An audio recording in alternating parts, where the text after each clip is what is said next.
Yeah, there we go. All right. All right.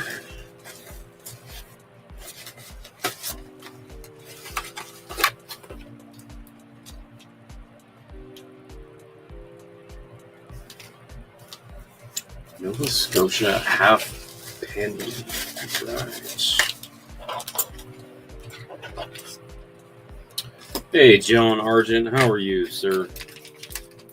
It's been a while. I just decided to go live. I played a game. The game that I played was a What's in the Box, and I basically had this tote and had a bunch of stuff in it, stuff that I'd found or bought and purchased a while ago. So I'm just going through them, and I had set up some more boxes and stuff to be able to handle a lot of my other coinage. So I'm just decided it's been a while since I've been live, and I'm gonna just go live and see what happens. I'm just gonna go through coins. I'm kind of setting aside some stuff on stuff that I'm looking to sell. Like I have a bunch of extra proofs and mint set stuff that I already have in my books. So I got a bunch of that stuff extra.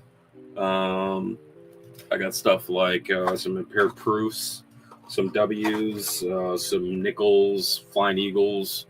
That's and I'm just I'll be looking to sell. So we're just hanging out. So good to hear that you're doing good, and we're just hanging out. So yeah, this is what we're doing tonight. So below me, I have 3 boxes of some pennies that I have kind of built up over doing coins. So I have penny era coins. Everything of mine is like color coordinated. It just helps, I guess, my brain to kind of focus through them. So pretty much all of my penny things are in the red boxes. I've got dollars in the appropriate gray box, so small dollars. I have large stuff too. Half dollars in the brown box, and I have an overabundance of stuff, and I just really haven't really spent a lot of time looking into it and just to see what I have. So it's what's in the box. It's gonna be magic. So we're gonna figure it out. Yeah, and the funny thing about like having coins or having a lot of coins is sometimes it's fun to forget what you have, kind of, just because it's cool to be like, hey, I came across this tube of Eisenhower's, and from here down, well, these are all proofs that I forgot that I had. So I was looking through those. I'm like, hey, are these proofs that I already have? Because I finally have books for a bunch of stuff that I didn't have previously. So I was like, you know what? I'm going to go through here and just see what I have. And out of this entire book, I'm only missing a couple of coins. So the silver clad and the silver clad proof, the 1976, I'm missing those 2. And then the only other one is going to be the 74 silver clad proof, which is going to be the 74 brown Ike. And that's the entire book for the Eisenhower dollars. So I was actually able to find a couple of coins that I actually had in boxes or elsewhere that I had marked that I had, just wasn't in the book because at the time I didn't have the book. So I have been working over the past about 4 months, 4 or 5 months to kind of get some extra books. Not extra books, I shouldn't say extra books. To get other books to fit the excess coins in my collection. So like the Eisenhower, I got that one. I got the updated Lincoln Cents that starts at 96 that goes to current. So all my newer stuff can go in here. I got the full set of Kennedy half dollars. This is a new one that I got. And this is the Littleton Sacagawea. That does the Sacagawea dollars from 2000 to 2008 and the Native American dollars. So all of the mid sets and the proof sets that I'm opening up, they finally have a place to be instead of just in boxes or in things, which there is a fantastic level of accomplishment when I can have them in a book, or have them in an album where I know they're going to be safe and they're not going to be kind of flying around stuff. But the other thing is that I have my coin collecting checklist that I built. I built this massive Google sheet, and it's really fantastic because I have tabs for each one of the denominations. So I've got one for cents and one for nickels and half dimes and dimes. So I've got all those. And then on the first page, which is like a dashboard, the dashboard, I have links to every single series. So I can actually click on those links and it will take me to the start of that series on that specific tab. So if I have something like a Sacagawea or a Native American dollar, I can click on that link and then go to that part of my checklist so that I can just utilize, so I can check them off in my thing. So yeah, it's Google Sheets. So I've got one for my Canadians and one for US. But the cool thing is that it's John Argent, look, I'm going to ask you this because I thought about this, I think, for the last couple of weeks. What I had thought about is to build or to take mine and make a blank of it and to have that available for people if they wanted it. That way, all of the work is done and all you would have to do is just go down the list and literally check it off. So I'm going to screen share this window right here that has, so this is my dashboard. So this has my cents, and of course everything is color coordinated, just because again it helps my brain like that. I've even got some of the tabs down here that are color coordinated. So if I wanted to go to one of the dollars, I know that I have like the Sacagaweas, I can go here and it will take me to exactly where my Sacagaweas are, and I can check them off as I have them. And then what I started doing, and I actually stole this idea from Blues Coins, that I am marking where they are at. So if I have a Littleton, this happens to be that Littleton that I showed, the LCA 59. It says that it's in a Littleton and it came directly from a mint set. This one came from one of the uncirculated mint sets. The reason why I specified that specifically is because the 2005 to 2010s for the mint sets are the satin finishes. So those are going to be separate, and I need to denote which type, whether it's a regular or whether it's a satin, that is actually in the book. So I have specified what I have in there. So half dollars, I could scroll through to some of the newer ones. So like this one right here, this is in a Littleton book. This is just a folder. This is Littleton mint set. This is Littleton proof. Some of the cents, I have multiple books.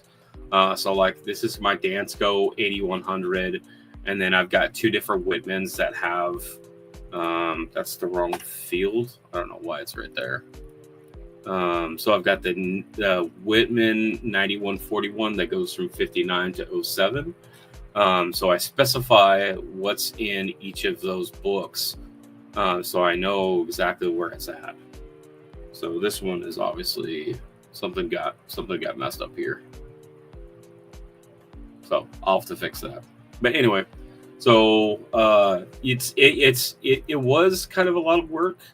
And then some of the ones that I don't have checked, or have check boxes in, those are generally the super rare ones. But as these are checked off, it will update these percentages, so I can see at a glance what I have and where I'm at. So the Eisenhower, I'm only missing 3 coins, which I know which 3 coins they are, and that way, I can look at a glance to see what I'm missing and see what I'm going to work on next. I have 2 sets completed or almost completed. I got Canadian 5-cent silver and nickel and 1909 SVD. Nice. So I was just going through some stuff I have, some stuff that I purchased a while ago in some of these folders. Like this is Newfoundland. I got Bank of Canada or penny tokens. So I set up. I think it's this one. I gotta double check. It's not labeled yet. Yeah. So I have. So what I did is I actually got one of these 2. One of these like double row things. Each one of these comes out, so I can take one out individually. But the reason why I did this is because I only had just like a single one that had all my Canadian, and I have a lot more Canadian to put together that I don't have. Like I've got Canadian 5 cents up there, but it's just the standard Canadian, not like the Newfoundland or New Brunswick or Prince Edward Island, any of that kind of stuff. I have that in here so that I have it all in one spot, so that eventually when I get books, they will have permanent homes to go to. And this is a good kind of like, this is a good enough for now. So, yeah, so I also have, so what does my Canadian look like? So my Canadian, I don't have the dashboard. I can build it. But basically I have the bank tokens, which I try to keep track of. Brunswick, Newfoundland, Nova Scotia, Prince Edward Island, then go to the large cents, and then small cents all the way up to the toonies or even specimen sets. But what I like about this is that I have all of the mintages and everything in here, so I can literally just go through and like here I've got almost this whole thing. Missing a couple, which are the smaller stuff. Some of the newer stuff here, but you could check them off and very easily to see what you have, and it's just easier. So if you were looking for something like that, let me know, because I continue to kind of like adjust it and just work on it. So I'm sure other people will want something similar to that. Some people just use straight Excel. I like this because it is especially on Google Docs. If I'm at a coin show, then I have a little tablet with me, and that way I can do it on my phone. I can quickly scroll through and see specifically what I'm missing, compared to what people are selling, so that I know, hey, I need to go after, a 1939 half penny or whatever. I know that's not a thing, but yeah, it's just an easier way for me to be able to utilize the technology that we already have. So I have I was working on the US one. There are a couple of pieces that I haven't included on, especially on the dollar, that I don't have all the way specced out, but I figured that I would, put together a blank for anyone on the US or the Canadian, that anyone would want to use, and make that available for people, because sometimes they just they don't have the time, or whatever to do it from themselves, but they want to use something that's already pre-made, and I already have it built. So what I'm going to be doing is I'm going to be looking through some of these coins. So this first one is, can I add? Okay, I can add another camera. Okay, I'll do this. I will switch my camera to this one. Okay, so I got a couple of coins here. This is a New Brunswick bank token. I'll find the right camera here.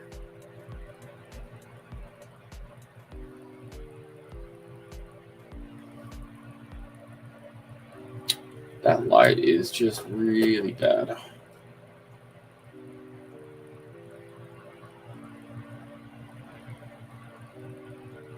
Okay.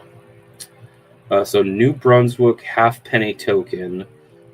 This has a date on it from 1843, and this half-penny token is from 1823, and this is from Province of Nova Scotia. So we're talking some really, really old stuff. Paula. I am staying as cool as I can. I specifically turned on my AC earlier to try to cool it down, and by I think 10 or 11 a.m. it was already 70 degrees inside my house. So it was very hot yesterday, and it's supposed to be very hot again today. So I hope you are staying cool as well, because it is gross out there. So here's what I do for my coins. I'm gonna move these out of the way because I'm not working on these right now, because I'm working on these other ones. So I'm gonna move those out of the way, and I'm gonna move these in here. Yeah, AC working overtime. That's absolutely true. I have my AC only does so much, so I've got fans. So I've got a fan. Yeah, one of those. So I've got a fan actually right there. And then I have a big fan that's in my room, just to keep air movement. No, actually, in the Northwest, in the Northwest U.S., Paula is a few hours south of me. But in the Northwest, it is like mid 90s, high 90s today. Both yesterday and today, it's supposed to be really, really hot. It's really dry. It's really hot. It's been like at least a couple weeks since we've had rain. We've had rain for like, I don't know, just a little bit. 108. Oh, boo.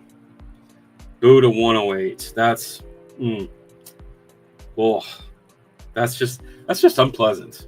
That's when the AC just isn't enough for so many reasons.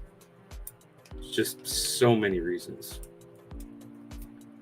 So yeah, that's I hope you got fans or an AC or like stay in the shade. All of those things, Paul, for sure. So here's what I do. Michigan has been too bad here, but in a bit humid. I have I've got a buddy that moved from here and went to Michigan. He's at the very tip of the Mitt. Not quite Uper, but almost. So yeah, I talked to him a couple weeks ago. Paula, your son must be very, very busy these days with all of the HVAC stuff. That's for sure. All right, so here's what I'm gonna do is I'm going to just walk through kind of what I do for my coins. So I'm gonna switch back to this camera right here. So for all of my foreign coins, I'll call it, I always put the year, and then I'll put the denomination. So if like this is a halfpenny, I'll write halfpenny across the top, and then underneath that I'll put in what country it is. So this one will be the first one we're going to do is this 1823 halfpenny from Nova Scotia. So I'll put Nova Scotia underneath, and I've got my my list up, and it's not on my list because this is a kind of like a bank token, which was before some of the official coinage. So what I might have to do is I might have to log into Numista and try to see if I could try to find this particular coin and see if there's any mintage. Because that's the other thing that I put on here is I put mintage. So we'll start with this one. This is an 1823. So 1823. And I'm going to put halfpenny. And then this is Nova Scotia. Yeah. So this is going to be Nova Scotia. So then what I'm going to do is I'm going to reference this coin. There. I'm going to reference this coin on Numista to see if I can find this particular coin design on Numista. So let's pull up Numista. We're going to pull up Numista.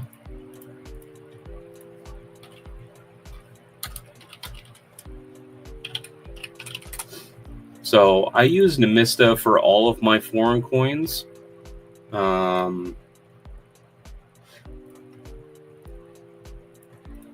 Because it's the best way that I can track. So I'm going to look for Nova Scotia. I could go to issuers and do some of the official ones, but this one might actually be under bank tokens. So I'm going to search under tokens and see if that gives me anything. Let's see.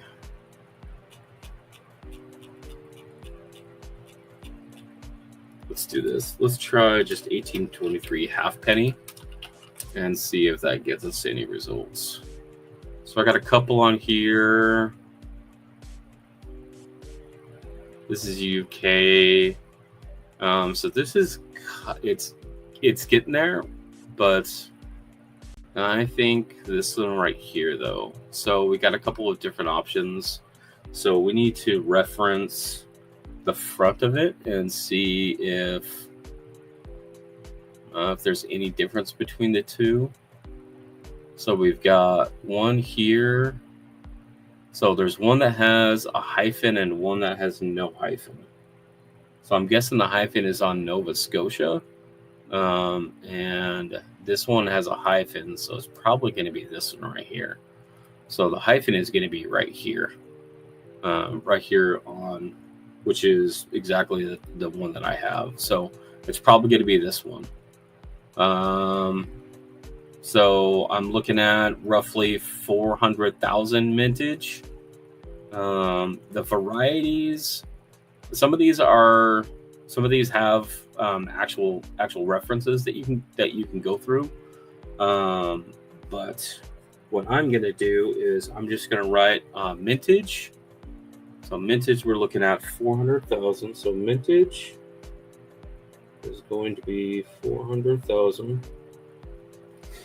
And then the other thing that I write down on the very bottom of this is I'm going to write any reference. So if it's a reference like a KM number, I'll write it down here.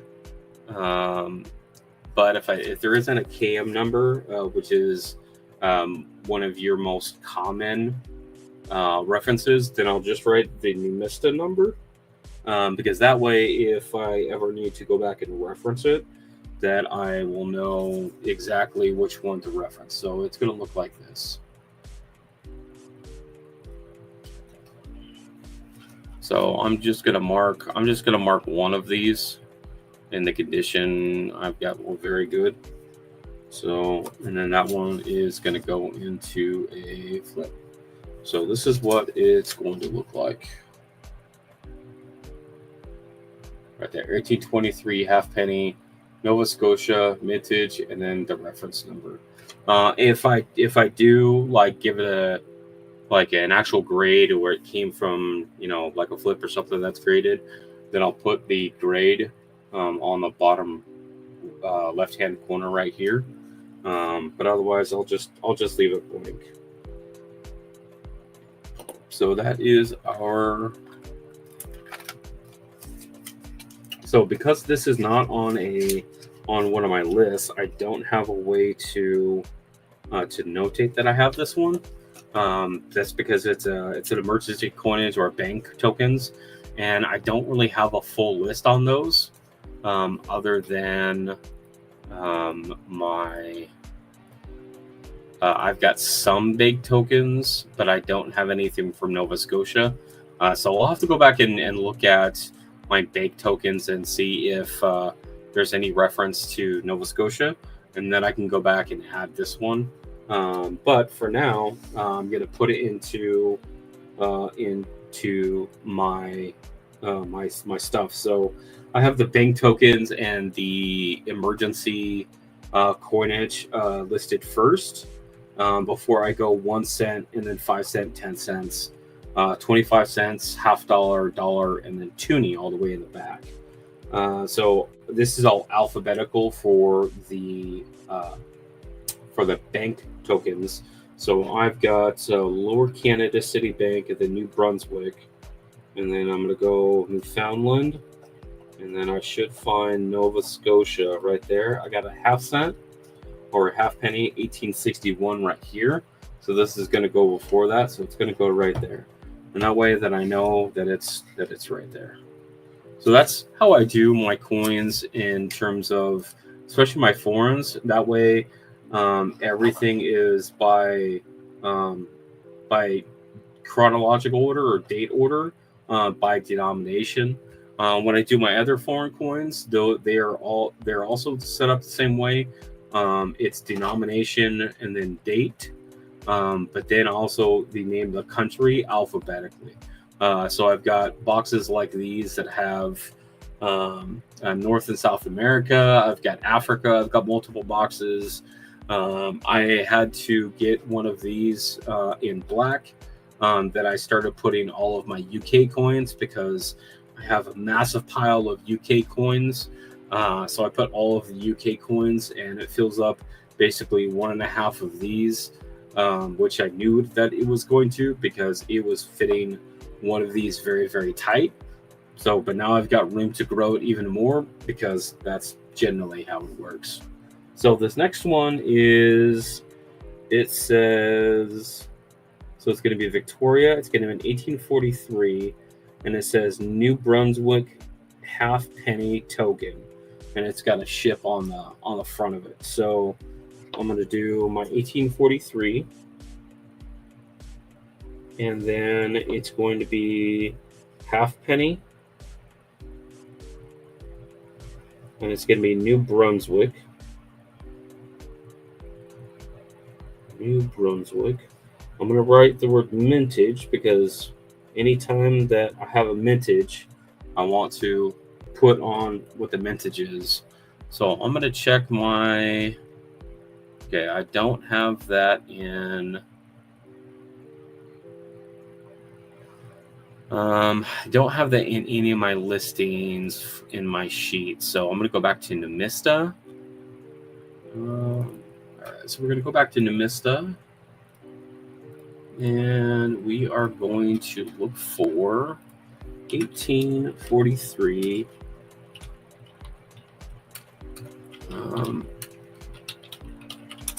halfpenny. So we're looking for New Brunswick, and it looks like this one right here. Because that's going to be a Nova Scotia. So it's going to be New Brunswick pound.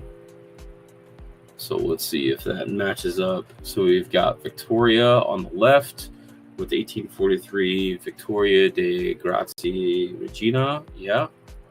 And then we've got the ship and a halfpenny token in New Brunswick. So yes. So the coin that I have here matches, although that's better condition than the one I have. But it matches what this one is. So it looks like that it's going to be a mintage of 480,000.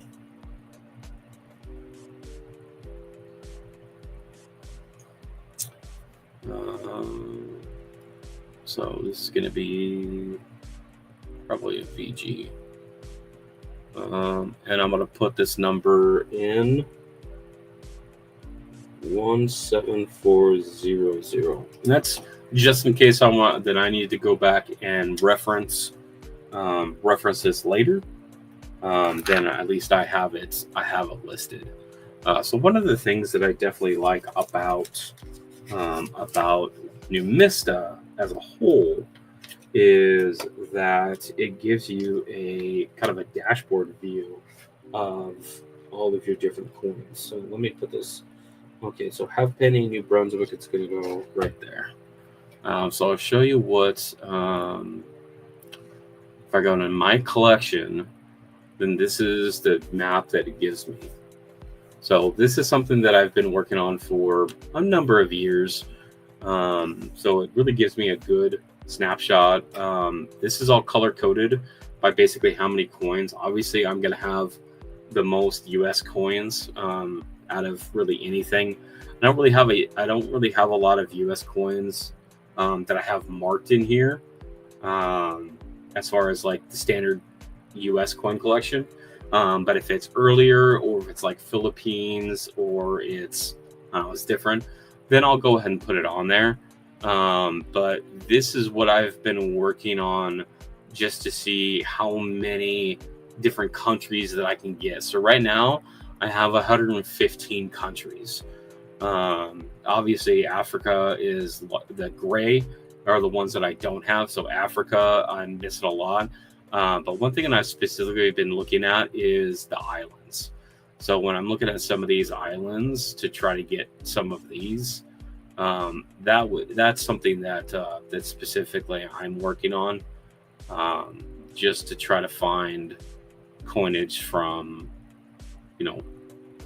some of these islands, because it'll cross them off the list. So this is Numista. So it gives me a total breakdown of basically types of coins, compositions, the grades. That's just the general grades that I give them. Total weight, it even gives you in silver weight. Gives you a breakdown of years, and then basically you can see how long that I've been working on this since like 2017 is when I started it. So again, I've been working on this quite a bit, and you can see where I've been actively collecting or actively working on getting some, and it increases a little bit. Then I kind of sit on it for a little while, then I work on it again. So it's and it even gives you the option to add pictures to each of your coins if you want to do that. You could do the whole country list, or you can even export it. So I really enjoy Numista as a whole, for everything that somebody could do with foreign coins, or world coins, as it were. Some of us, foreign is US. So if you don't already use Numista, I would recommend that you do, because it is totally worth it.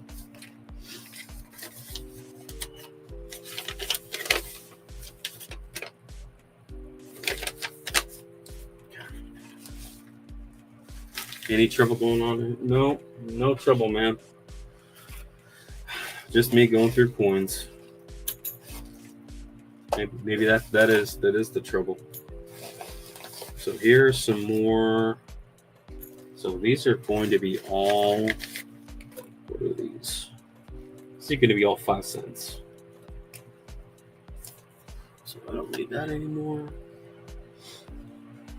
So these I probably won't have on my list. Oh, let me check. Let's check.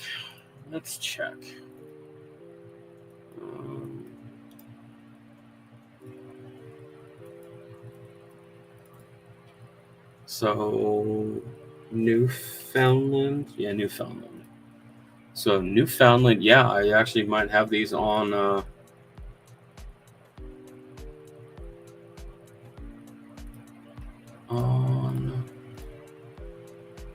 so I might actually have these on, so I might be able to even check them off. So I'm just going to open these up. And so this one is a 1945 Newfoundland 5 cents. So I'm going to look for a Newfoundland 5 cent. So I got 5 cents here.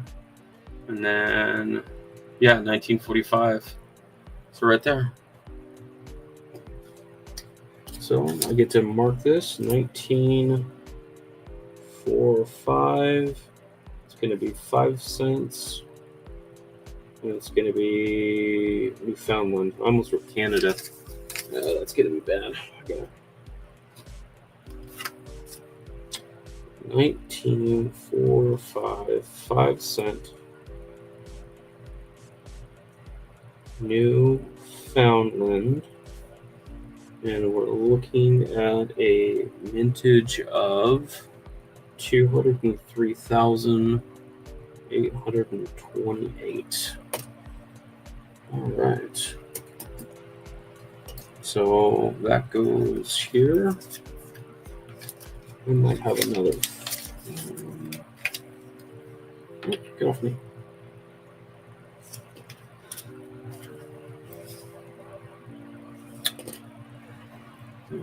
Let's see.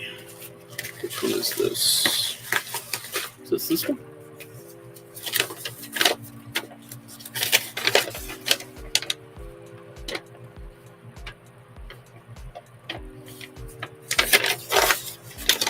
Yeah, this is this one.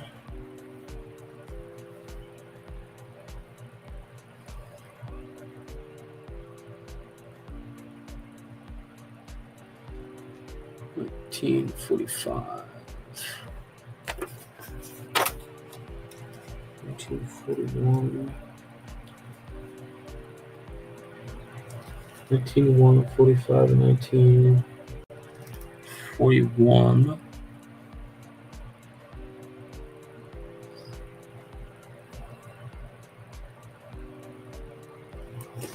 Okay, so this one goes here. Yeah, Blues. I'm sure Uri's been working overtime too. So that one will go there.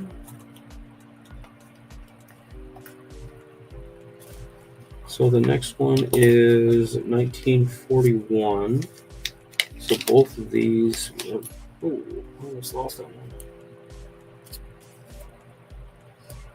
1941.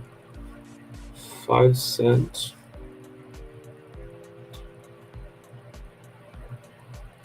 Newfoundland. So we're going to check our mintage for 1941. Looks like 612 14,641. Okay, so I get down.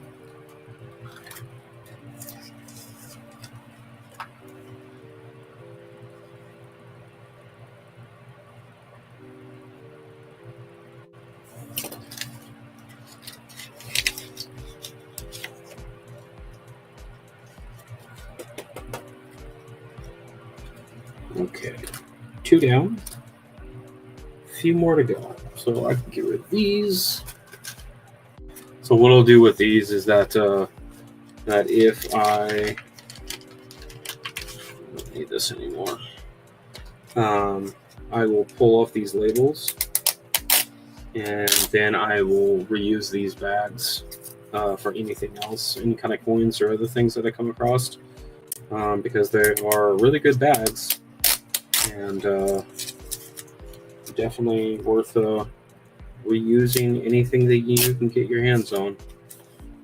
Cuts down on costs, and it will actually help you protect your investments with any of the coins that you get. Let's see how this is going to go.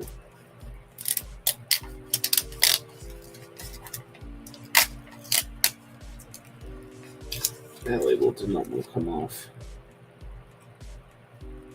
Decided to cut both ways, so I can't get it all the way off.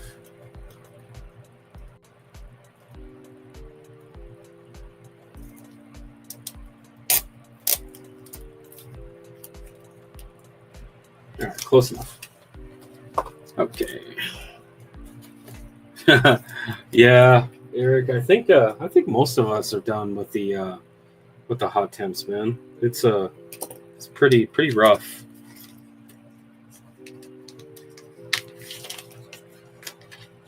So this small set of coins are also going to be 5 cents. So let's see what we've got. We've got another 1941. We've got a 40. We've got a 44, 43, and a 45. So we have another 41 and another 45 here. So we're going to do the first one, which is our 1940. 5 cents.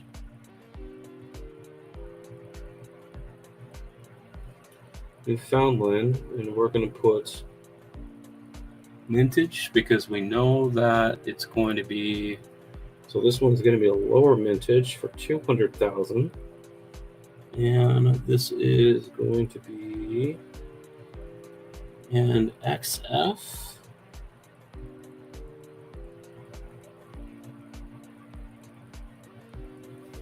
Just like that. So the cool thing is that a while ago I had gotten a box of these flips, and for the longest time I did not get into it because a box of flips will last me, I don't know, better part of a year or more, and I just opened this new box today, and I think that I bought this box back in maybe September of last year, so they do last a while.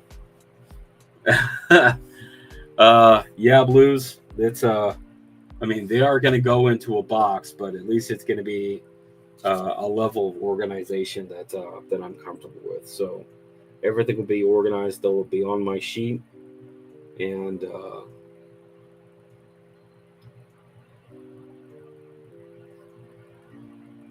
that way.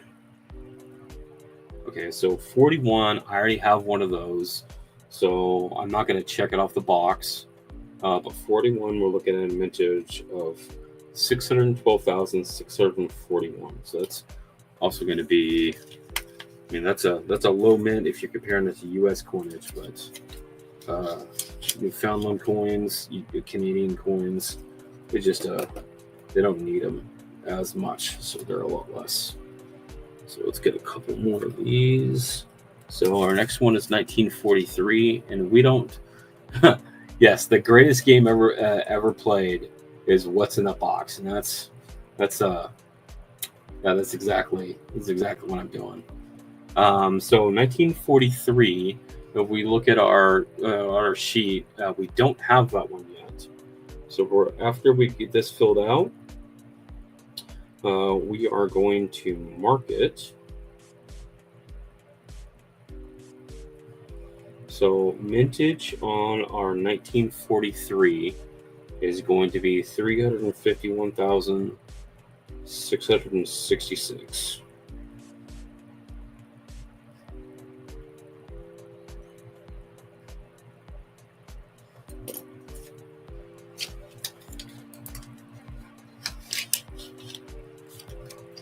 So there's 1943. So now that we've got that all put together, all marked off, then we're going to check the box. So 1943. So that one will be in there. So our next one is 1944. So we will fill this out.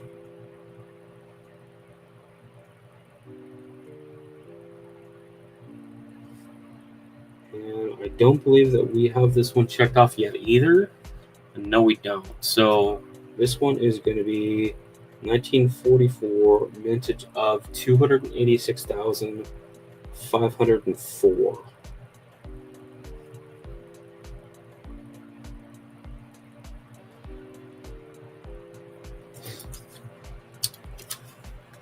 So after we get this put in here, I'm going to put the coin in here. Anytime I put my coins in flips, it'll be the opposite side as the label. And if you're looking at it, so if you're looking at the actual coin, I will always put the date on the outside.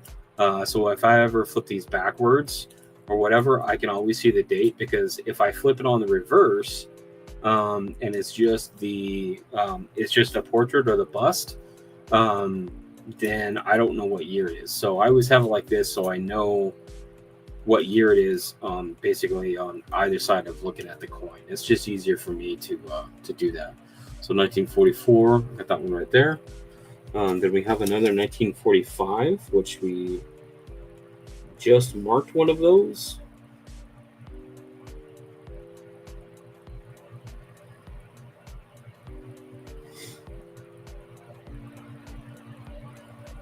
So 1945 is going to be this one right here.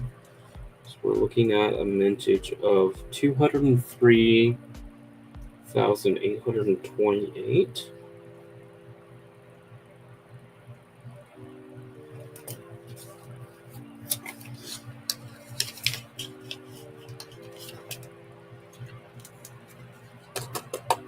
So I don't have to mark this one off because we already have this one.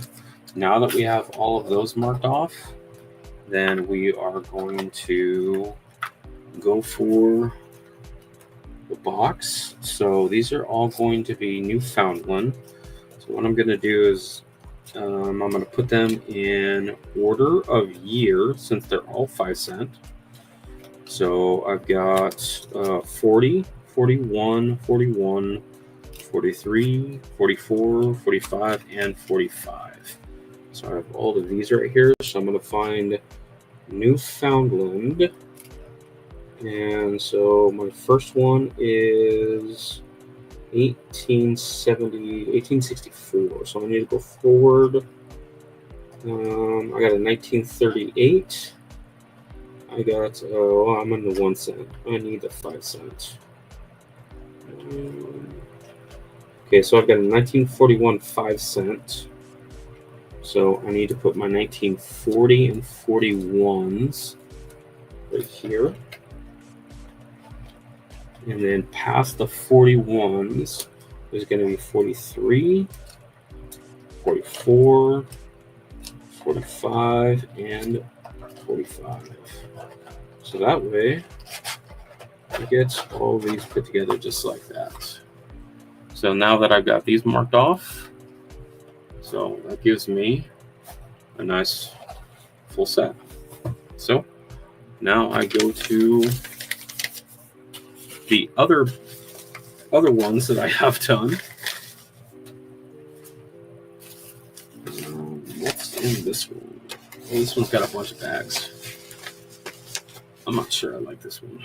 Oh, okay. So So that one's going to be, I might do that one later. Because this has got some commemorative stuff in it. So I have a Pony Express Diamond Jubilee. And the reason why I got this one is it's a different configuration than the other ones that I have. But if you look at this one underneath the scope, there is some re-engraving or even some double dies that I think it's more re-engraving that exhibit on these coins. So it's cool to look at that. I have a 1939 Golden Gate Exposition. This is an elongated cent, and it is on a 1929 S penny. So I don't know if you can kind of see that. So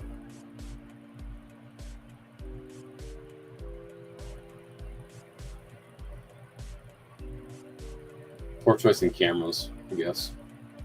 I should have stuck with my main one.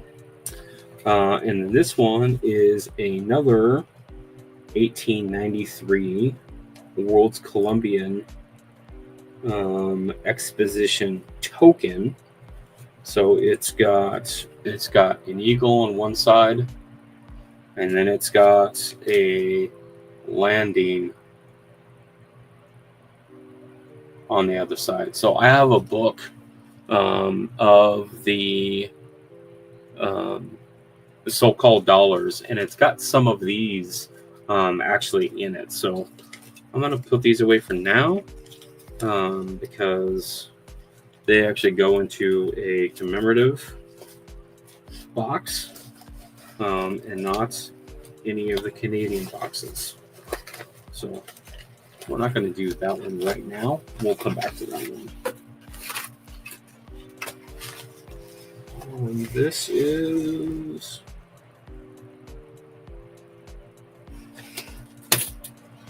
It's always interesting when you literally just find a bag of coins. So let's see what this one is. So this one is a bag of South America. Let's take a look. So we have Dominican Republic. So we've got 1 peso there. Dominican Republic, 25 centavos. Are these all Dominican Republic? Yeah, let's get these organized here. Dominican Republic, 25 centavos.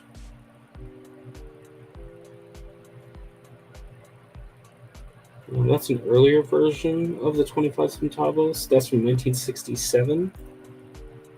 What is this?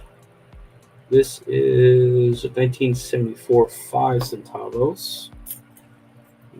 What else do I have? 1986. It looks like that all of these are Republic of or Dominican Republic. So this is 10 centavos. So this is 10. So I got 25 and I've got 10 centavos.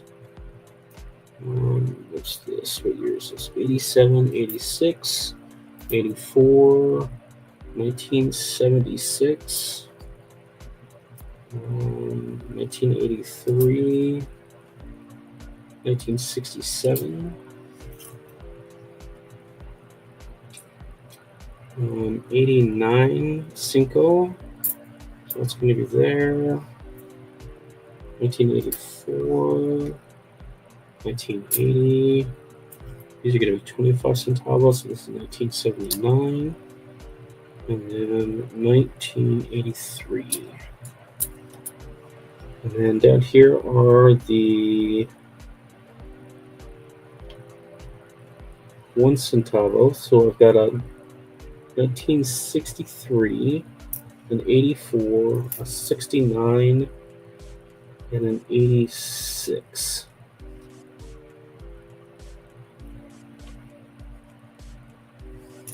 Yeah, so some of these, there's actually different designs.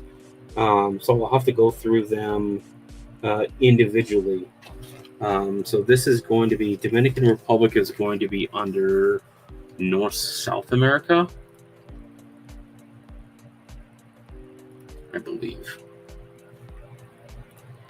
Let me check my map. Yeah, it's going to be North South America.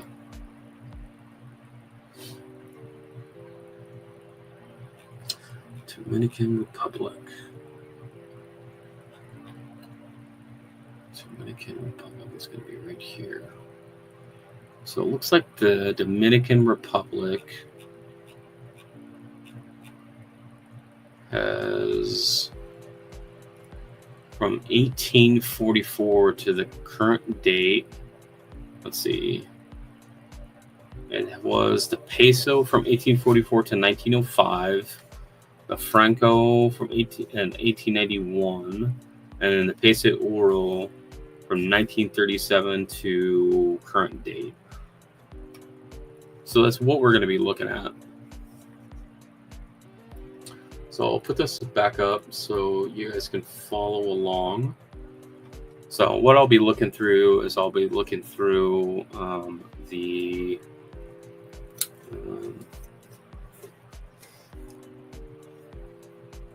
designs that I have, and then finding which one they match, and then I'll get the mintage from there.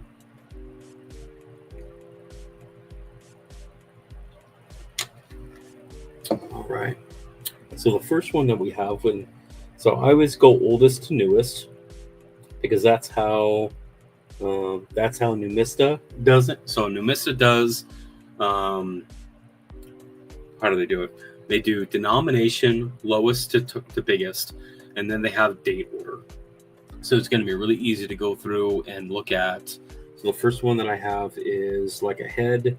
It's at 1969, so I know that it's either going to be this one, it's going to be one of these two. So what I'm going to look for is I'm going to see if there is specifically a difference. So this is a circulating commemorative, so I'm going to check this one first to see if there's a 1969 version, and there's not a 1969 version. So I know that the 1969 one coin that I have is actually going to be this one. So this is going to be a circulating commemorative coin.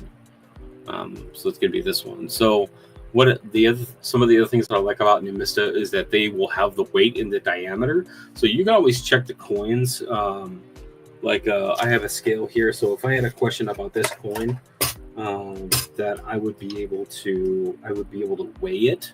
So it should weigh approximately 3 grams.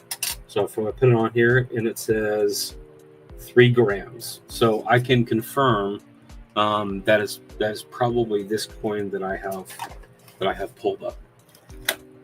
So we are going to get our sheets.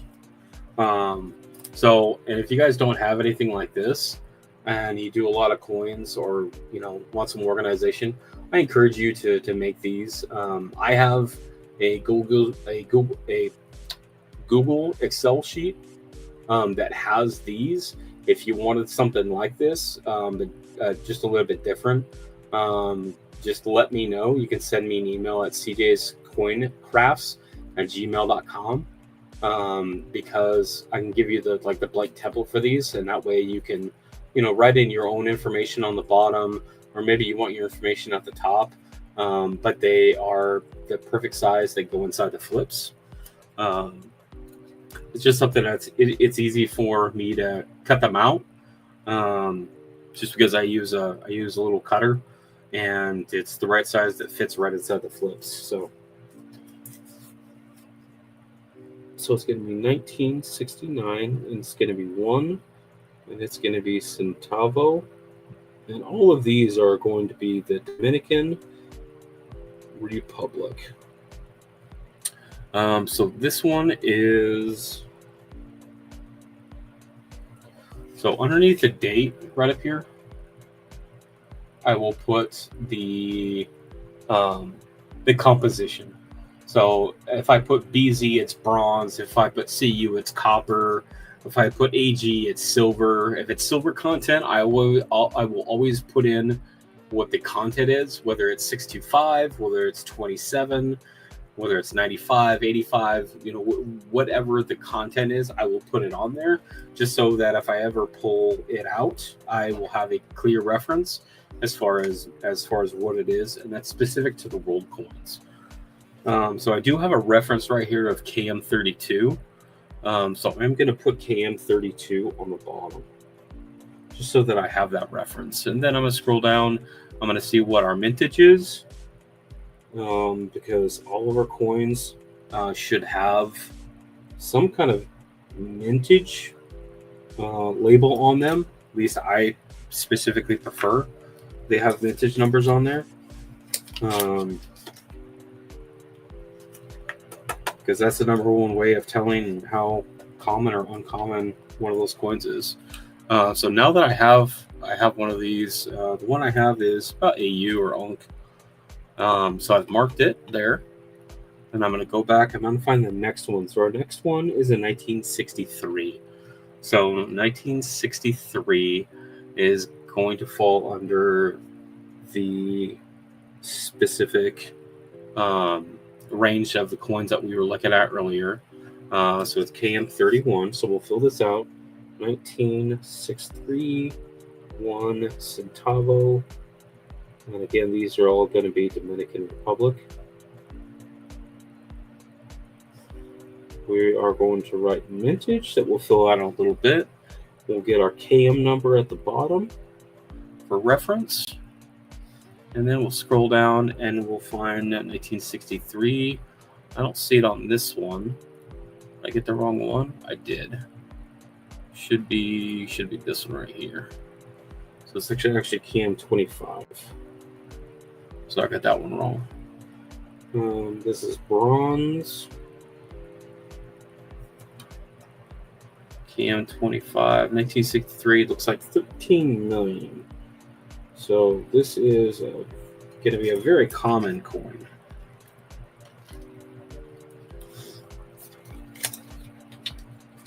If you guys have questions about world coins or how I look stuff up or how I label stuff, go and put those into the chat, and I'll answer those questions. I've been doing this a little while, so I can give you maybe some tips on how I do it if collecting world coins is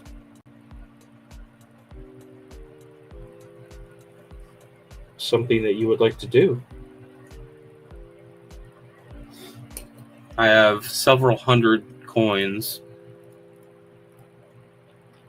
of world coins. I have 115 countries thus far that I am working on. So I'm looking for 1984. So we've got the shield on one side and the guy on the other. So it's going to be this one right here. So we're looking at copper-plated zinc. So I'm going to write CU and then PLT and then ZN. So that's copper plate zinc. KM64 for this one.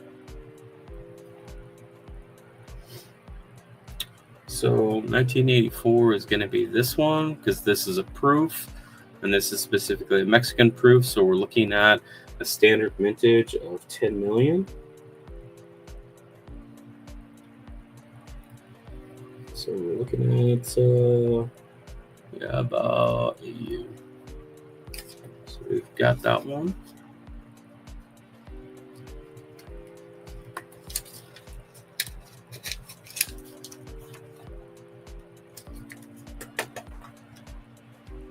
Sometimes if I have multiple of the same coin, then I'll put them, like if I just have two of them instead of doing two separate ones, sometimes I'll put them into the same one.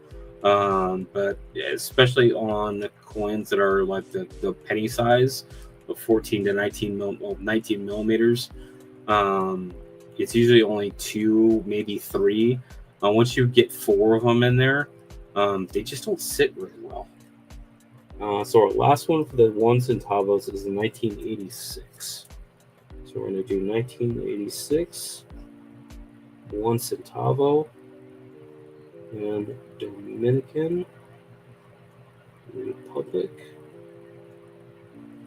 I'm going to put mintage here, and I'm going to put KM down here. So we are looking at 1986, so it's the same style as the 1984. So we're going to go down here, and our 1986 mintage is 18,067,000. So what I find interesting on some of these coins is so this is the Dominican Republic, which is just in the Caribbean, or the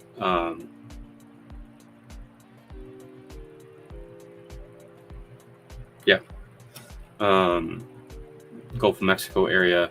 But these were actually struck at the Royal Canadian Mint.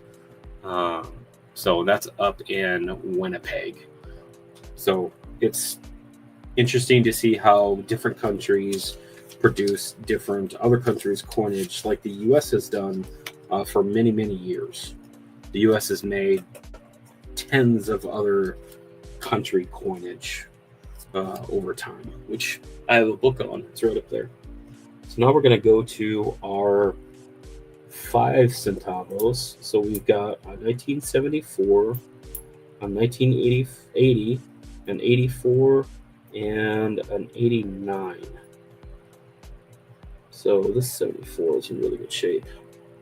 So 1974, we're going to do 5 centavos. Dominican Republic. We're always going to do mintage and the KM number. So now that I got this, I'm going to go back to... So I've got my 1 centavos done. I'm going to go down to the 5 centavos. So it starts off with 37 to 74, which is going to be the one that we're in.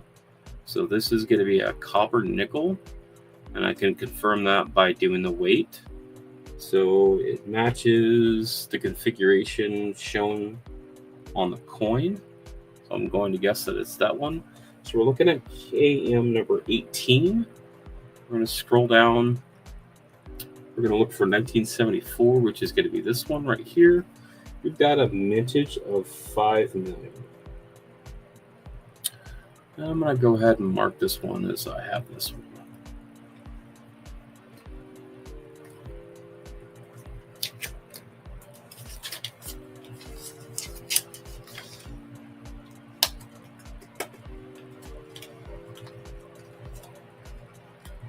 Okay, next one is a 1985 centavos.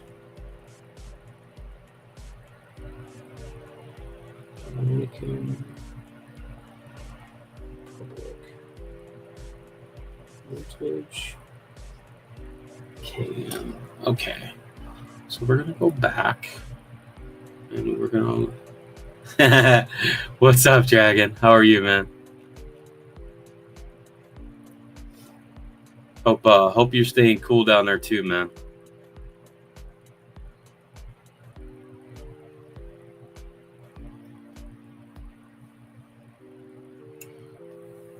If any of you guys want to come up on panel or whatever, just let me know and I'll send you a link.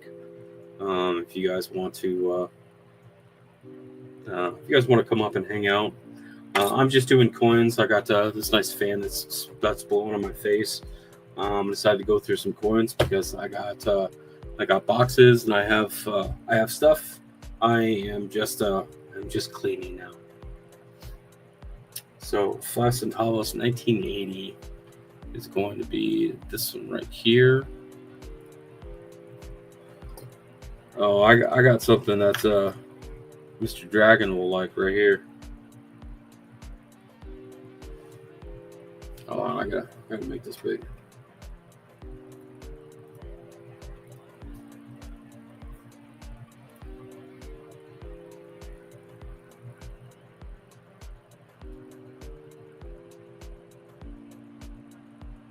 Work with me here.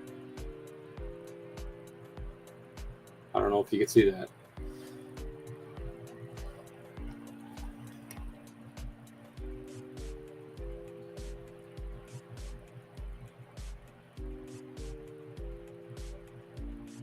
All right, there is a 1937, and that is a Woody. 37, my guy. And yeah, I found it in a bag. I'm not proud of that, but that's the reality of things. So I know, Mr. Dragon, that that you, among others, would appreciate that little specific little tidbit, because you do enjoy the magic of a wood grain beauty. Just saying. All right, let's get right back into this. We're going to share this. And we are, so the next one is going to be 1985 centavos. We've got the design, KM number 49. Sure. Very nice. Very, very nice. So 1980. So this is one of the things that is also really interesting. So this 1980 5 centavos for Dominican Republic was actually struck in 1981 at the Philadelphia Mint here in the U.S. Wild times. So mintage of 5.3 million.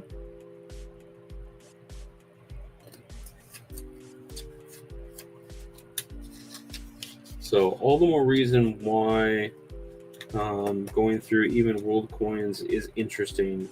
So sometimes I'll put on the flip, like minted in Philly or minted in the UK. Sometimes I put it on there. Usually I don't, just for reasons. Next one is 1984, 5 centavos. Dominican Republic mintage and KM. So 1984. So we're gonna go. Oh, we didn't mark it.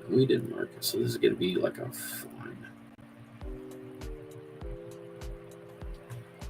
Oh man. I'm not sure that I want to venture down that because I have a stack of Lincoln Cents books, like folders. I've got a pile over there.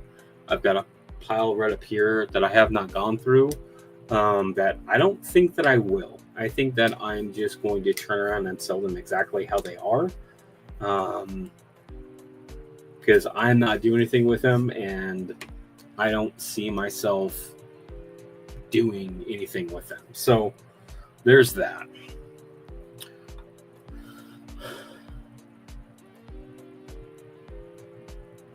Yeah, because I got 1, 2, 3, 4, 5, 6 over here, and I have probably 12 over here. Again, like I have them kind of separated, where there is ones that are mostly complete. What I was thinking about doing is going through kind of my stash of coins, as far as just like what I've picked out of bank boxes and whatnot, and just to basically look for holes and fill them up as much as I can. Obviously, it's going to be missing some of the key dates. It's going to be missing all of the key dates: 1914, D, 1924. 31S, like those kinds of things, but it's that I will use them as basically starters, where somebody can start a collection, especially with what's going on with the cent right now. that they're talking about making it go away. So those things will be good starters for collections because you won't be able to collect them anymore. It'll be much harder to do collections off of cents. Okay, 1984. I am getting distracted. So 1984, 5 centavos. I got 2 guys on it, so it's going to look like this one right here. So I should have KM59. And let's scroll down to see 1984. So 1984 is going to be minted in Mexico for 10 million.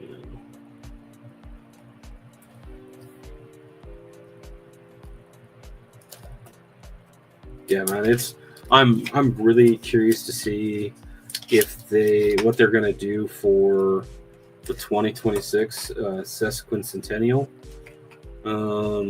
coinage.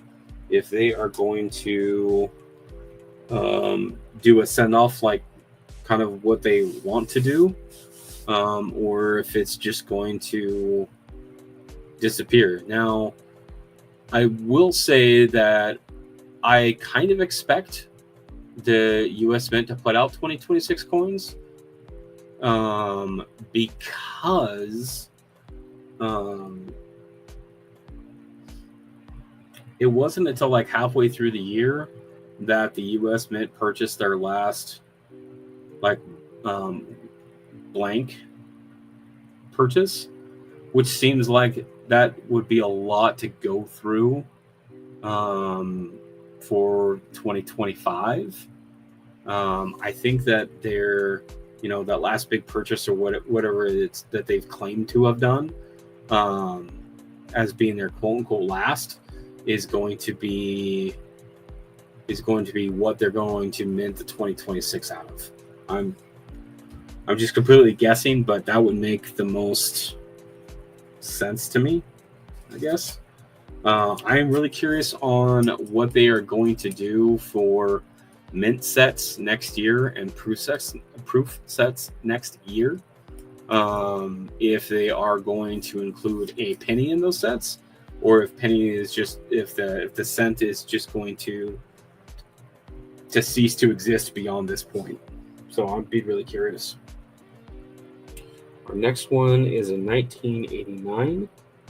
5 centavos.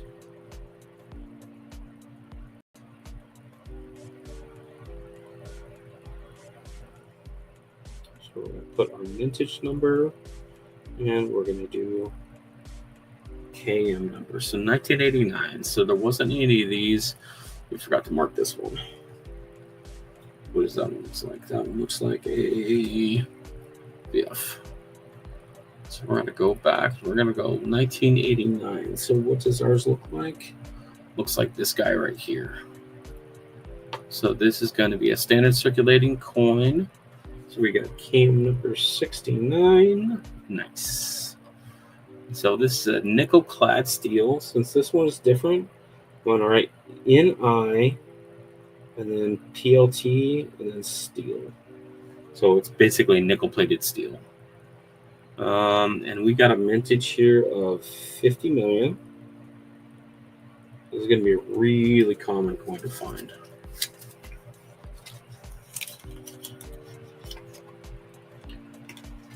So we're going to put that in there. We're going to mark it. We're looking at U. You want to look at the 2025 proof sets? What do you think is in the 2025 proof sets? So now we are on to the 10 centavos, which are going to be these tiny things.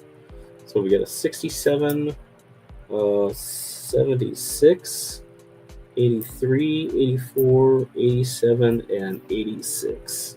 So we're going to start with this one in 1967. 10 centavos.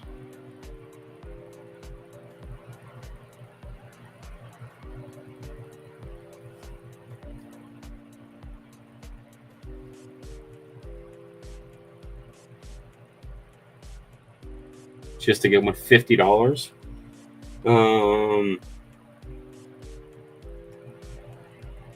$50. $50 for a proof set? Oh well, but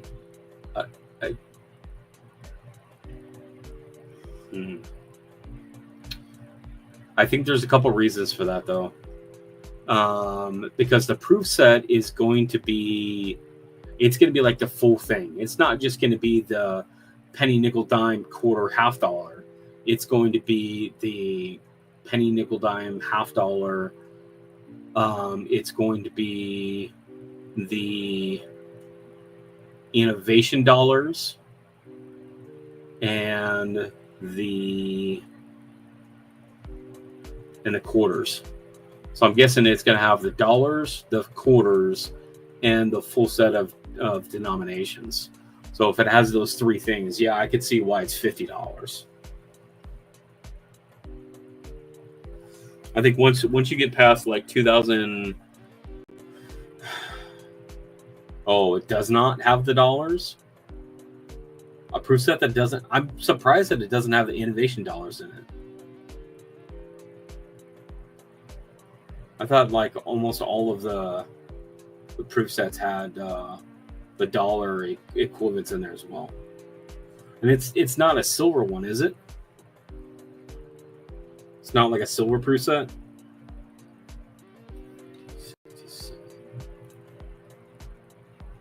63, so 67 is going to be this one right here. Clad, okay, not silver. So we've got KM19A, and we're looking for 67, which is going to be a mintage of 10 million.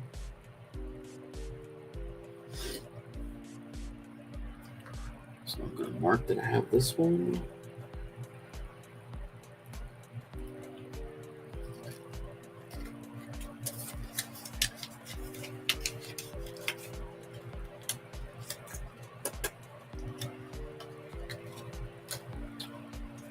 Okay, next one is 1976.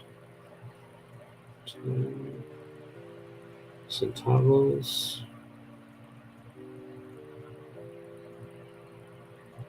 Dominican Republic. Vintage NKM number. Okay. So 1976. So this one goes to 1975. So I'm guessing it's going to be the next one in the series, and it's going to be this one. So it's going to be Juan Pablo Duarte, which is exactly who this guy is. So this is silver, and this is a different portrait. So we're going to look at this one right here. So 1976, this one right here. So this was the only one. So our mintage is going to be 5,595,000, and we are looking at KM 42. This is going to be copper nickel, which most coins are going to be. So we are going to mark this, and we're going to call this a XF. Yeah. So we got that marked.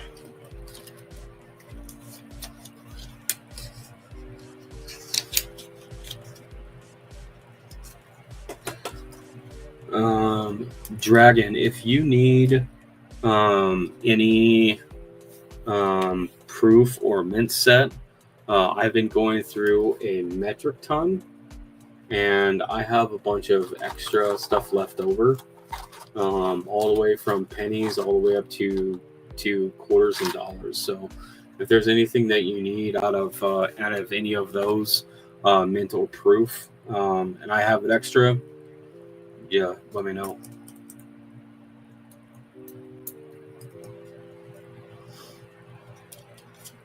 Just want to have the 25 set since they're discontinuing this set. Yeah, I hear you, man. I would really like, though, if they did something, a cool send off or something for the Lincoln Cent, especially being 2026. Like it just makes sense.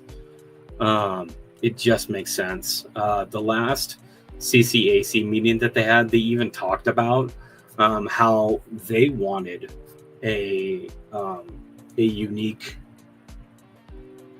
scent for 2026. So it's wanted. I just hope that the mint does something with it. So the next date we have is in 1983. Dominican Republic.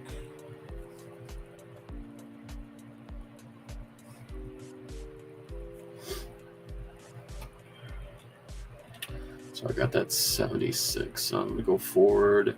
So 83. It's gonna be this portrait right here with Duarte. So KM60. I'm going to guess that this is copper nickel, and it is. So 1983. So there's a couple of options. So there's a Tower Mark, a British Royal Mint, and a London. So this one is a proof. So I've got two different versions. It's either a British Royal Mint or a Tower Mark for London. So what we are going to look for is that we are going to look for some kind of mint mark to see if we have.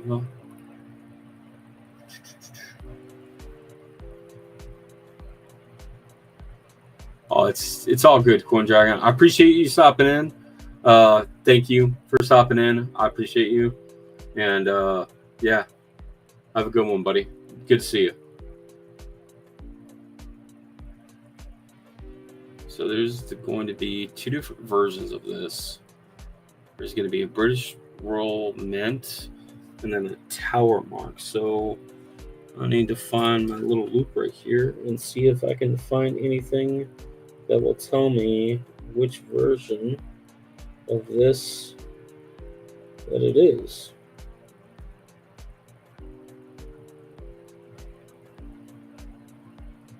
So I don't see any marks on it, so I'm going to assume that it's going to be the British Royal Mint because it does not have the Tower Mark. So I'm going to call it this one right here. So we're looking at mintage of 4,998,000, and I'm going to say underneath it, because there's two different mints that this could be from, is I'm going to mark it as a British Royal Mint, and then I'm going to mark it as such.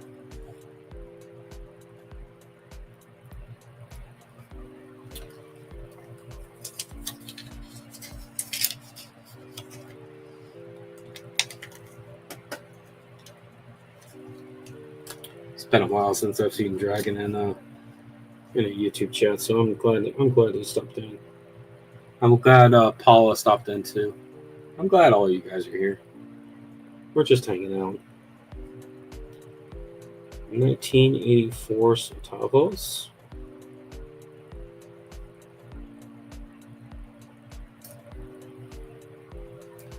And let me know if any of you guys want to come up. If you want to come up, or you just want to listen to me talk for a while, that's fine too. I'll send you guys links if you want to jump up here with me too. But I'm just going through these. We're just hanging out, hopefully staying cool, and just going through some coins. Yeah, I agree. Okay, 1984.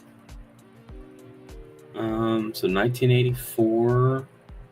There's a proof, and one regular mint. So this is going to be a mintage of 15 million. And we are still looking at KM60. Ooh.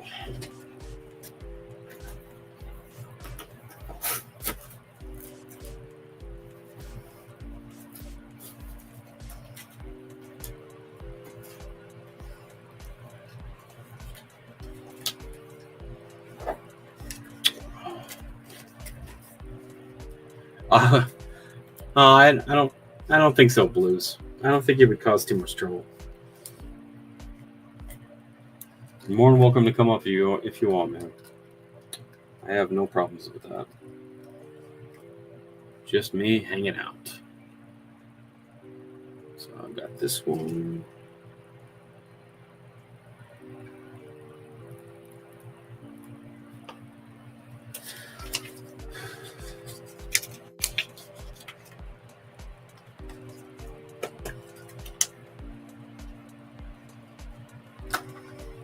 So we got two more. We've got a 1986 10 centavos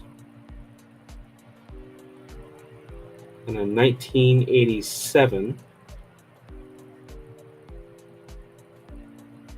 And I am going to take a guess that they are probably the same design.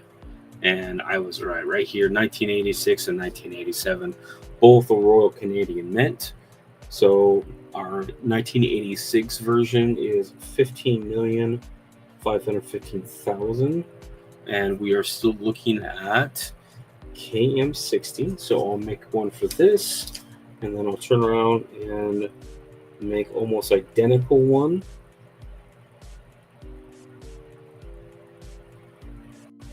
Dominican Republic, KM60. It's going to be vintage 20 million.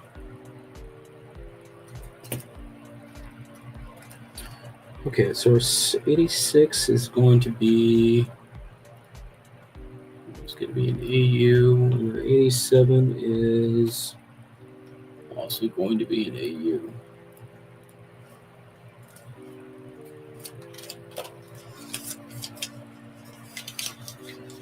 So this is 87, so I'll put this one here. This is the 86, so I'll put this one here.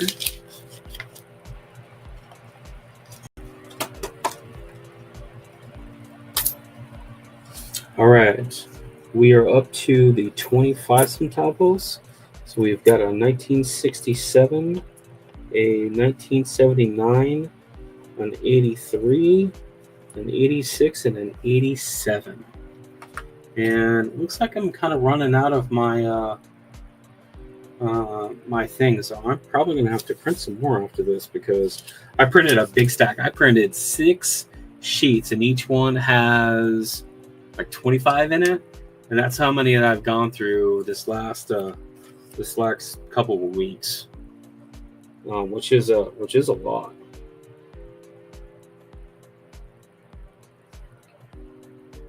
That's okay.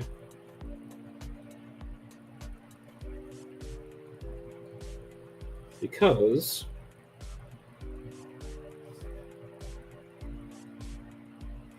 that means that we are getting stuff organized, which us coin people know that sometimes you just have coins everywhere for reasons.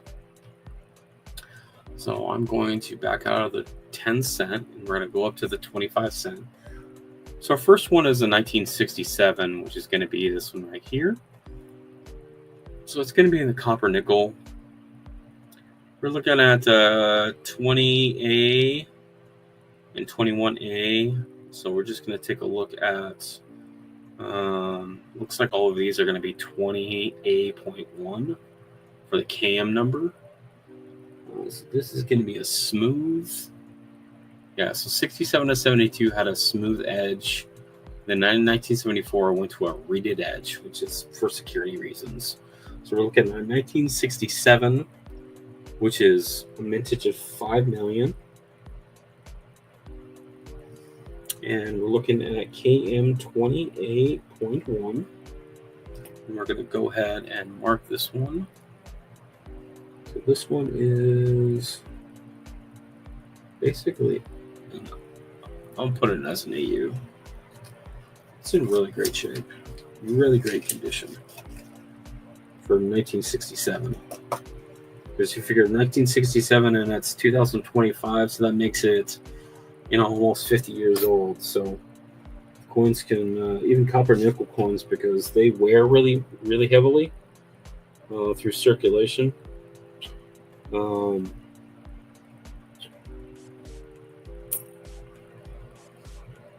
25 centavos.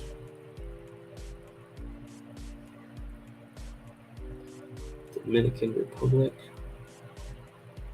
The copper nickel ones, if they're in circulation for a while, a lot of the details will wear down because copper is a softer metal. So the copper nickel composition of coins, they'll wear down. So you've seen coins that have been worn down. There's basically, they start losing facial features on busts, and they'll be losing other features, designs on the coin.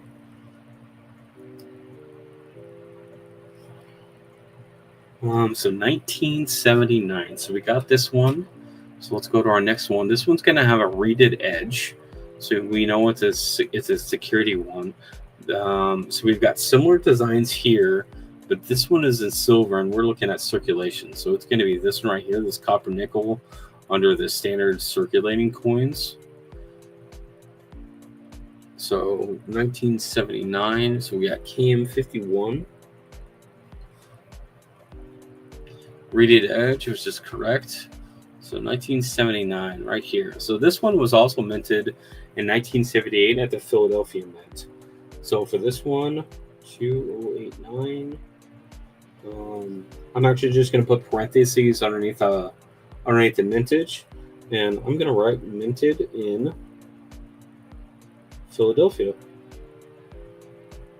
think that's a cool piece of history that something like this was minted in the U.S., which the U.S. minted a lot of coins for a lot of different countries.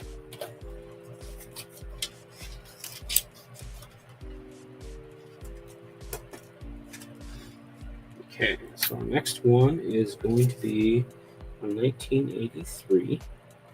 So I've got 83, 86, and 87, with all of these having the same. That's interesting. The same design. This one right here, though. So if you guys know about coins and things like metal alignment, let me do this. Metal alignment is that if you're looking at the coin, U.S. coins have coin alignment, which if you take the design and you flip it over like this, then it will be the right way up. Coins that are in metal alignment, if you take it and you turn it left to right and the image is correct, that's called metal alignment. So coin alignment is if you flip it end over end, and that's like U.S. coinage. So this one is upside down. So if I flip it, upside, let's see, what do we got? So this one is metal alignment. Because if I flipped it end over end, it would be upside down. But if it's right to left, it's the correct side up.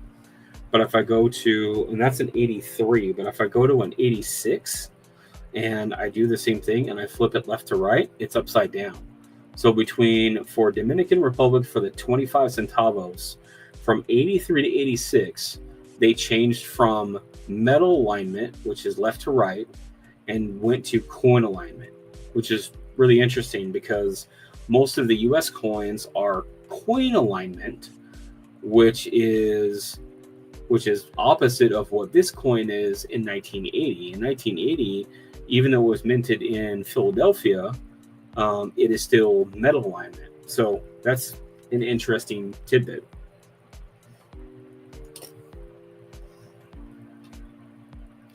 Um, 79, 83. So we're looking at this design here. Let me do this. So we're looking at this design here. So this says that it should be a coin alignment. for the 83 to 87. So I have a metal alignment on this one, which it does say the 1983 does have a metal alignment, which is good. So that one, metal alignment, so here's the difference, is that the metal alignment was minted in the UK. So mintage for 25 centavos. This actually makes a lot of sense. Because the UK coins are metal alignment and the US coins are coin alignment by default. So mintage on our 83 is going to be only 799,600, which is actually pretty small. And we're looking at KM 61.1. And under the mintage, I'm also going to write metal alignment.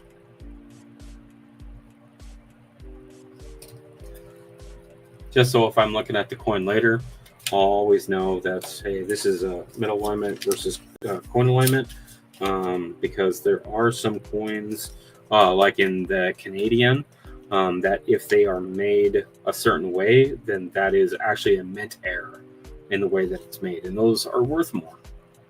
So metal alignment, we're going to do this one, and we're going to give it a U. So the next one is an 86, 25 centavos.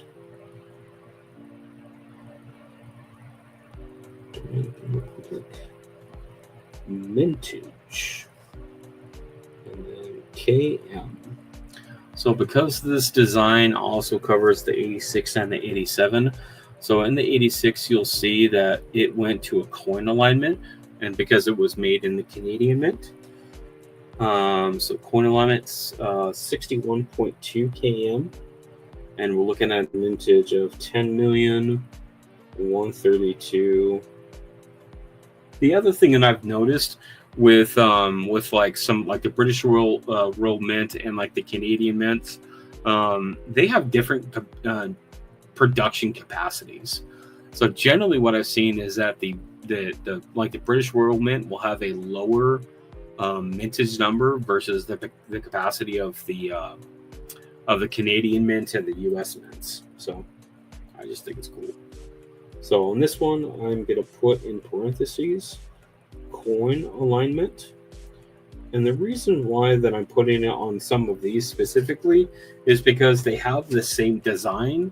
So that if I'm looking at the same design coin, and I notice that one is coin and one is metal, I would initially think that one of those was wrong. Like there was an issue with one of them.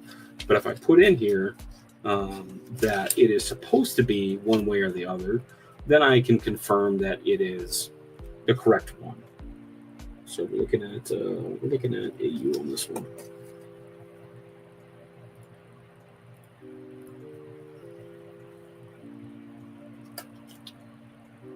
And the last one for the 25 centavos is a 1987.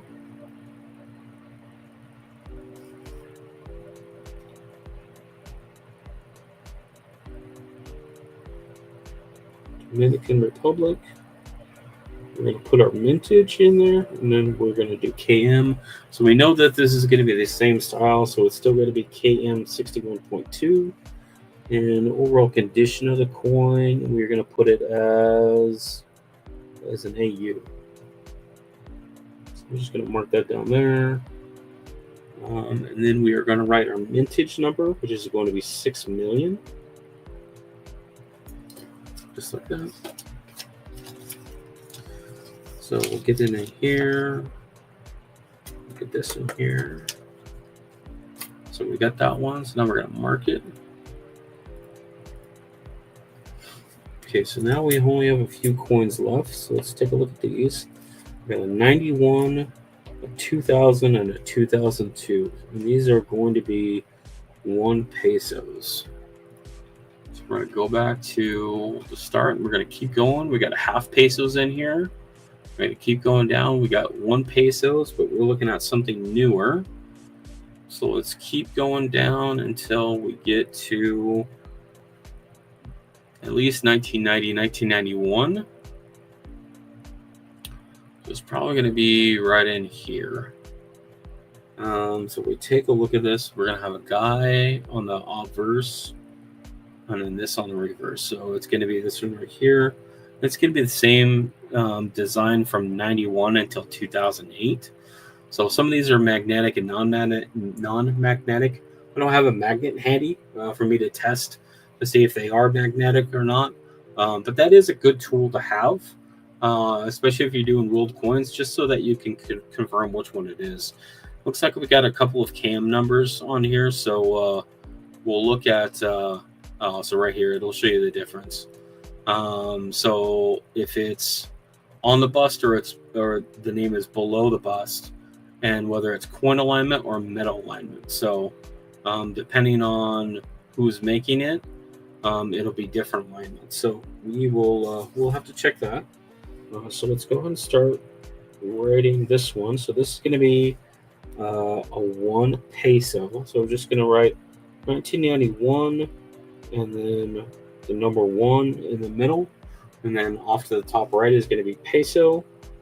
And then under that, I'm going to write the country, which is Dominican Republic. And then we're going to fill out our mintage and our CAM number, which we have to determine. So let's go ahead and scroll down. And we're looking at 1991. So 1991, we have a mintage of 4 million. So let's just confirm this. So this says the name is going to be on the bust. And it is just on the bottom right-hand corner, just on the shoulder right here. And this is going to be coin alignment. So if I flip it over end to end, it is coin alignment. So I can confirm this is going to be a KM 80.1. And we're going to have a mintage of 40 million.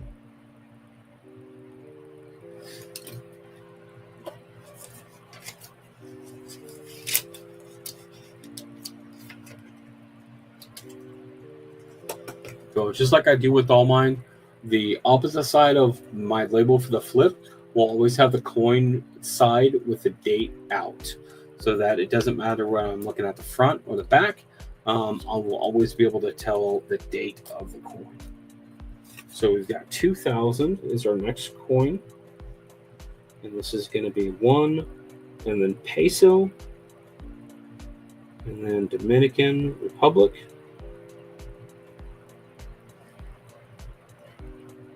We're going to put our mintage and our KM number. So let's go ahead and check to see if this is coin alignment or metal alignment. So this is also coin alignment. And the name Duarte is going to be underneath the bust. So this is going to be 2000. So we have 2000 right here. Duarte below bust, confirm. And coin alignment also confirmed, so that we know it is an 80.2 KM reference number. And our mintage for the 2000 is going to be 30 million. So we'll go and put that one together.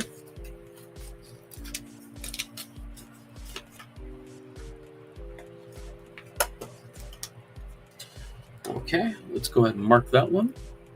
So this one, I will put it as, it's probably a high XF or maybe an AU. So we're just going to mark it in XF. And then our last Dominican coin is going to be a 2002. And it is going to be a peso.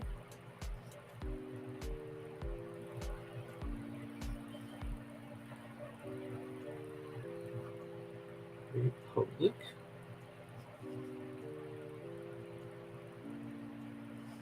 Vintage. And then CAM number. So we'll check again. It's going to be end over end, which is going to be coin alignment. So we're looking at coin alignment, which it should be. So Duarte below bust, which is confirmed, and the coin alignment, which is also confirmed. So it is an 80.2 KM number, and our mintage is going to be 80 million.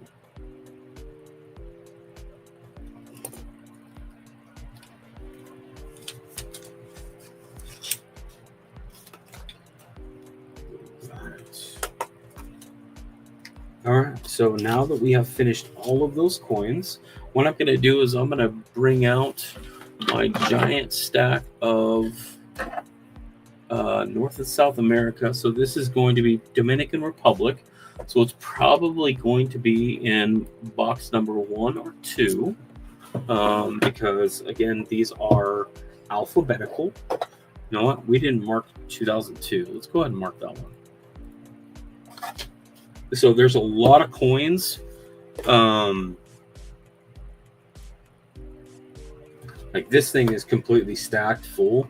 So I'm not going to be able to put anything in here.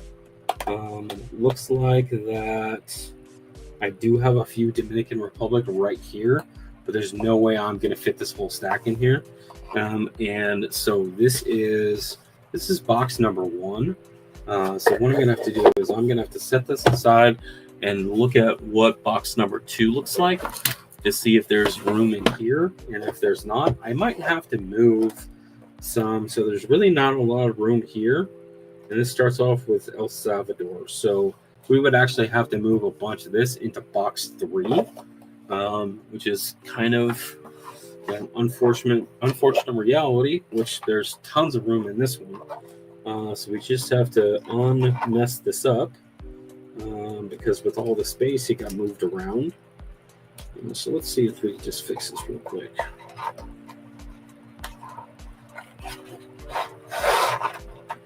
Okay, so we got half Bolivar, Venezuela. We're going to be all the way back here. Okay, so now comes the really hard part. So how do I get these all like together? So actually what I do is I find something like this and I put it right there just to hold my spot. So I'm going to have to move a bunch of these into number 3. So what I'm going to do is I'm going to look at, so I've got Panama that I can move. So I'm going to go ahead and move a bunch of the Panama in, and I'm just going to go ahead and put it in front of this, and then put it in like that so that it holds its shape. And then I'm going to go to like the next country. So I've got a bunch of Mexico coins right here, so I'm going to put that actually in front of this, so that it doesn't fall over. So I'm going to keep going in the Mexican coinage and push these back, just so I can kind of see how much room I'm going to have. So I can move this out because now I'm going to have plenty of space in here. So what I might have to do is I might have to put it into this one, because this one's going to fall over. So how much more Mexican coinage do we have? So this whole thing is Mexican coinage all the way up to here. So if I have that much, that would pretty much like make this completely full. So I'm not sure that I want to do that specifically. So what I'm going to do is I'm going to leave this partially empty. And I am going to start moving some over from box 1 to create some extra space. So I'm going to do some of these back here, which is going to be like Ecuador, El Salvador. Put those in here. And then I'm going to do all the way back to Dominican Republic, just to see how much room that I need. Because what I might have to do is I might have to do, like this gives me some space, but really not a lot. So I might have to do Dominican Republic starting here, and then take the rest of the Mexico coins and put them here. So I'm not sure if that's what I'm going to do right now. So let's see where it goes first. So let's go into our stack. And let's do the 1 centavos first. 86. That's 5 centavos. 86, 84, 63. Okay, so we got some here. So we need to look at this and say, where does this go? Because I already have some Dominican Republic. So it looks like my first one is a 10 centavos. So all of these are going to fit right before that. And I can already tell this is going to get tight. So yeah, let's go ahead and move the rest of our Mexico coins over to box 3.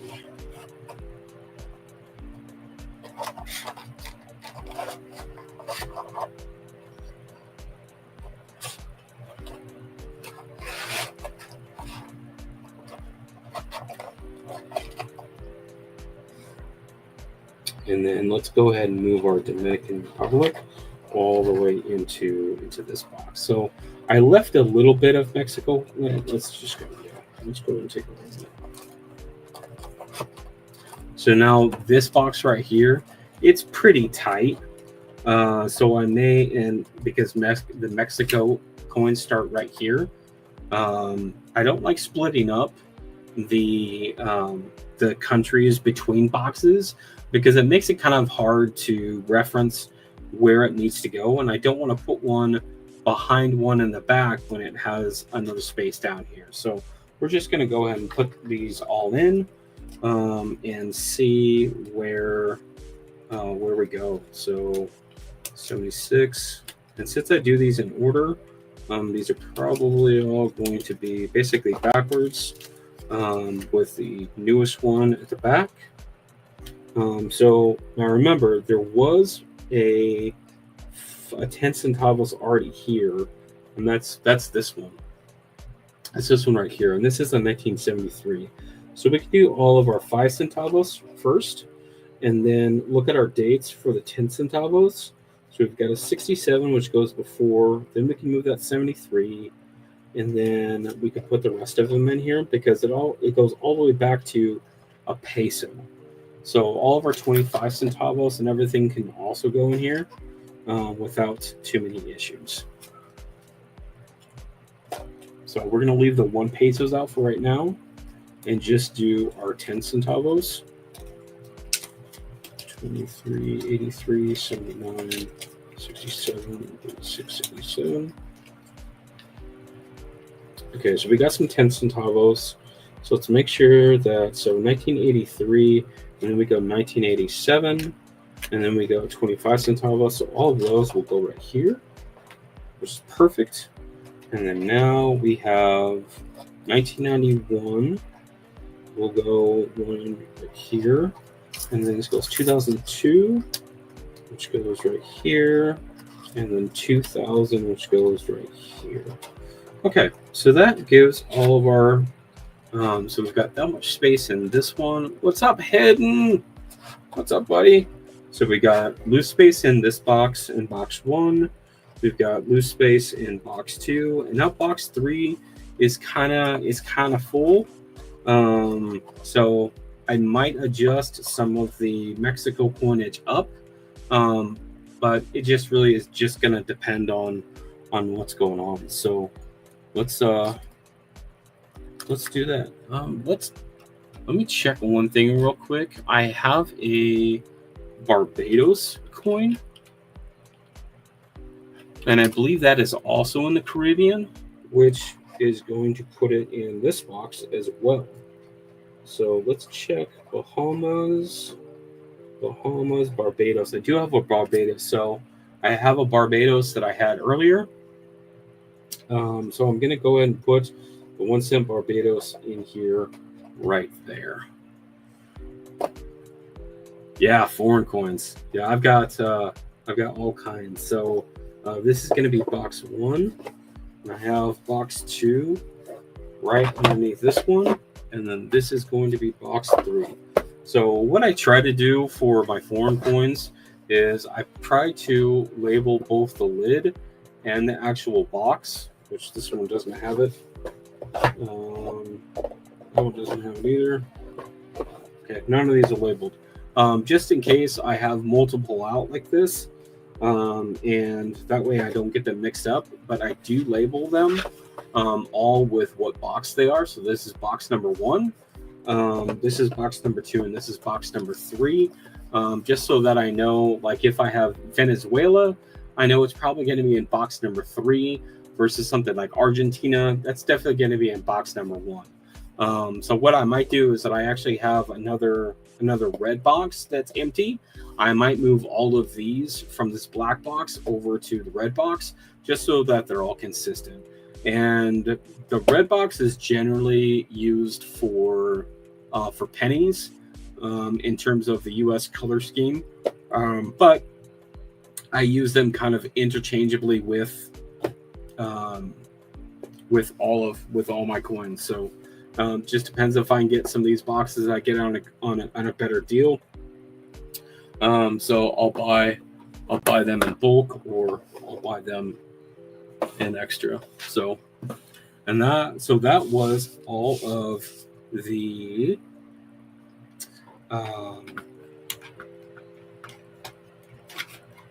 Dominican Republic. So I went through all of those coins.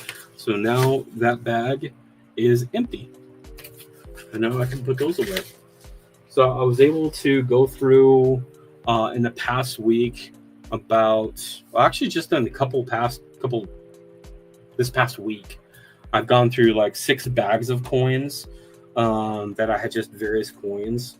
Like I was talking earlier, I got one of these, which is the 2 wide, but it has the individual pieces that can come out. So if I need to come out individually, which is awesome. I got this one for the Canadian because I had a bunch of Canadian that I've been kind of hoarding. And because I don't have books or albums to put them in quite yet. So I was like, you know what? I'm going to put these in one space so that I have them because I have a bunch of bank tokens and stuff on the front for the Newfoundland, New Brunswick, Nova Scotia, Prince Edward Island that I have up here that aren't really listed anywhere. Oh, I missed a Dominican Republic, so I'll have to pull that out. So we're looking at box 2 for the Dominican Republic. So we'll pull this out real fast. 10 centavos, 84. Right there. See? Just like that. So currently I have, I was actually kind of showing this off earlier. And Hidden, I think that you might enjoy this. So you'll have to tell me if this is something you're into. So number 1, I use Numista for all of my foreign coins. But just to show basically how long I've been working on mine. So according to Numista, I've been working on this one since about 2017. Which is kind of the early days of when I got into the YouTube. And so one thing I do like about Numista specifically is this map. So this map shows all of the countries that I have coinage from, that I've marked off saying that I have a coin from. That it shows you all of the different grades, the grade breakdowns that you have, the compositions as far as how they're marked. The styles of coins, whether they're circulation or commemorative coins, or I even have sales tax tokens in here, weights, values, the smallest, largest, heaviest, newest, all of those. But this is another couple of things that I like about Numista is that it shows you basically, you can tell those times where like I'm actively working on it because of the number of items that I've added.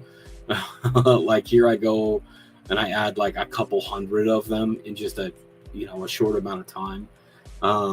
But you can also export it. You can add pictures to all this. So if you're into world coins, as far as I'm concerned, Numista is a must. It is a must use because it is the best way to keep track of everything. Now, Hidden, this is something that I wanted to show you in case you were interested in. I was thinking about doing this also for the US setup that I have. But I do have this that I put together for my Canadian set where I have some of the bank tokens. This is not an inclusive list, but it has a lot of them in there. And then each of the provinces, and then you get into the actual Canada coins, where I have the dates and the mintages and these check boxes, so that you can actually see what you have in an easy list. And this is on my Google Sheets. So if like I went to a coin show, I could bring this up on my phone or on a tablet and be able to scroll through and say, hey, this is what I'm looking for. Hey, that's a really good deal. Do I have that coin yet? And I have this all the way up to the toonies and the specimen sets for the mintages. So something that I thought was cool that I spent the time to put together. If you're interested in it, I was thinking about setting up it as an export and making it available for people. But the other one that I wanted to show you hidden is this one. So I'm really proud of this one. I'm really proud of this one because this is the one that I've been working on the most. That if especially for the US currency. So this is almost all the way built out. Some of the ones that I don't have in here is like the Gobrex up in the dollars, but every single one of these is color coded to what like the boxes would be. So the cents are in the red boxes, and these are all linked to the header of where they are in the series. So if I wanted to look at, say, Mercury Dimes, I can click on this link and it will take me to the start of Mercury Dimes, which saves me from having to go over and clicking on on dimes and then having to scroll through a bunch of coins, because there's several hundred prior to that. And it takes you right to it. The other thing is that it accounts for anything that I have checked off. This column, the collected column, is counting all of those check marks.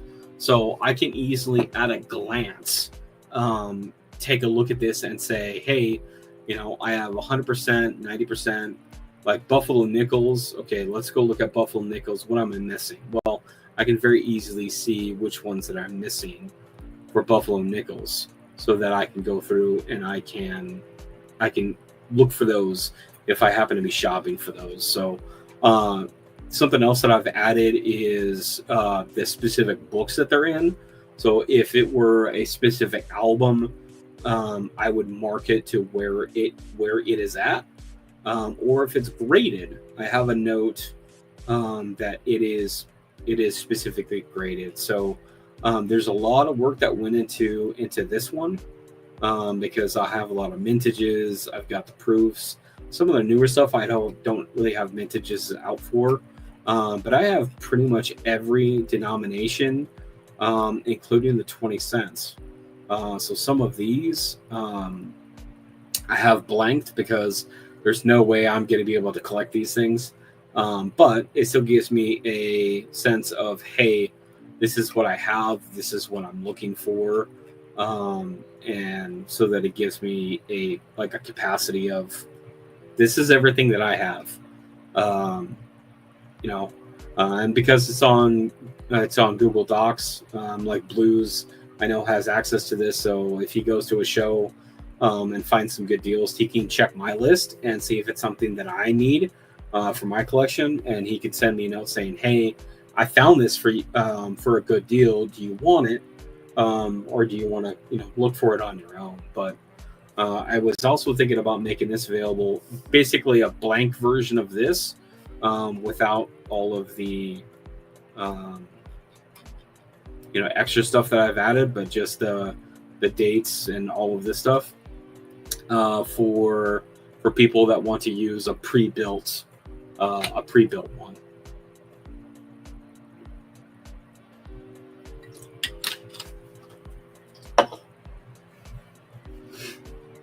So that's one thing that I was thinking about.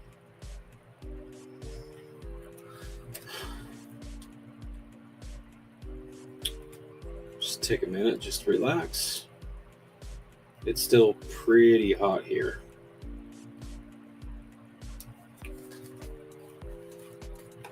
What's our temperature right now?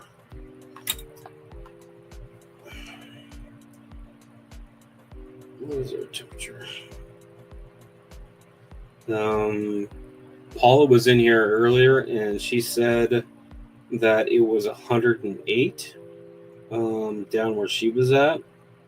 So high today was supposed to be 97, and it feels like 86 right now, which is still pretty warm for the Pacific Northwest. So it's going to start cooling down here basically the next 3 hours. It's going to drop to mid 70s. But Wednesday and Thursday, it's going to be 83 and then 76. And then we're looking at cloudy mid 70s for the next basically week. So it's actually going to be a little bit better, but man, it's been warm and sticky and uncomfortable up here. Yeah, so I have that.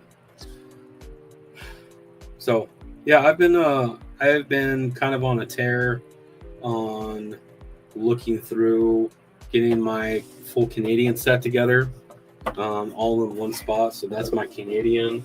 I have a pile of UK coins. So I got one of these that's in the black, that I put all of the UK coins. So I have a pile of UK coins as well, that I know definitely I'll use. But yeah, it's been almost embarrassing because I find stuff like this. This is a tube of Eisenhower's, and from this point down are all Type 1 1976 proof. And I don't need that many proof coins. So as I was looking through some of these, I'm like, I need to get some of these on eBay so I can sell these, because this is kind of ridiculous that I have that many extra coins that I don't have a space for. And I have been working on getting some newer boxes. Not newer boxes. That was the wrong word. Albums. I've been getting new albums so that stuff does not end in boxes. So one of the newer ones that I got is going to be this one right here. So this is going to be the Sacagawea dollars from 2000 to 2008, and then the Native American 2009 forward. So I had a bunch of proof sets.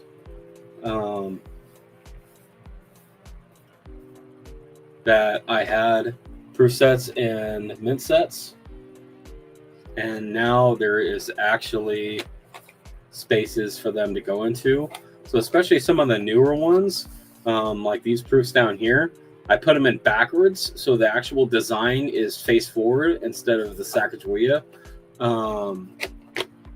Just because especially with the proofs, I feel like that if you have a design, like that should be face out, but technically it's the back. So I started going through this. So all of this is updated on my sheet.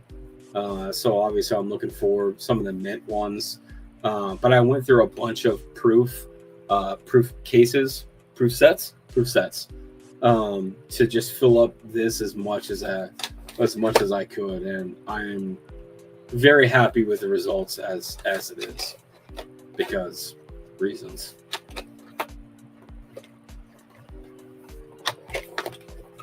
So, and because I went through a bunch of mint and proof sets, I've got all of these. So all of these are leftover proof coins or mint coins still in the packaging and the mint cello, that I have extra, or that I have not a book for or an album for, because there is one album I'm missing. It's for the Washington quarters specifically. It's the 90 through 98, which seems like a weird, like a small range, but 99 was the start of the state quarters, so that's that's the capacity. So 2025,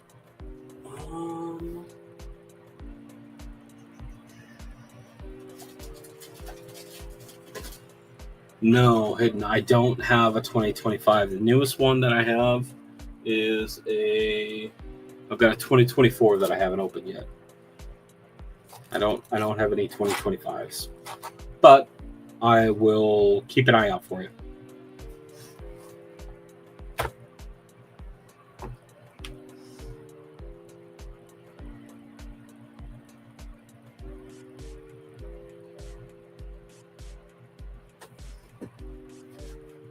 Yeah, so this is the stuff that I was talking about. So I got a bunch of these. I got a really good deal on a local auction that had a bunch of sets in. So what I don't have is I don't have a book for some of these yet. So almost all of these proof quarters for some of the newer mints, I don't have a book to put them in yet. So I have a number of these that I just have sitting aside. What's up, Monkey King Metals? Good to see you, man. That I have sitting aside because I just don't have that album yet.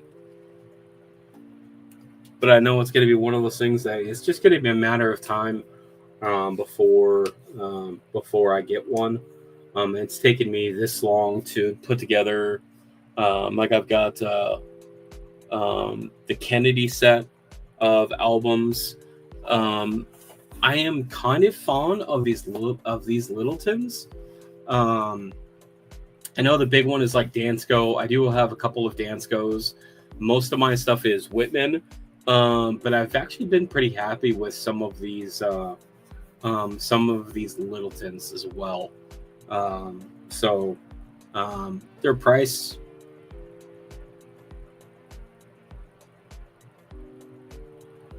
Don't let Linda Hidden. Oh, they're priced pretty decently, but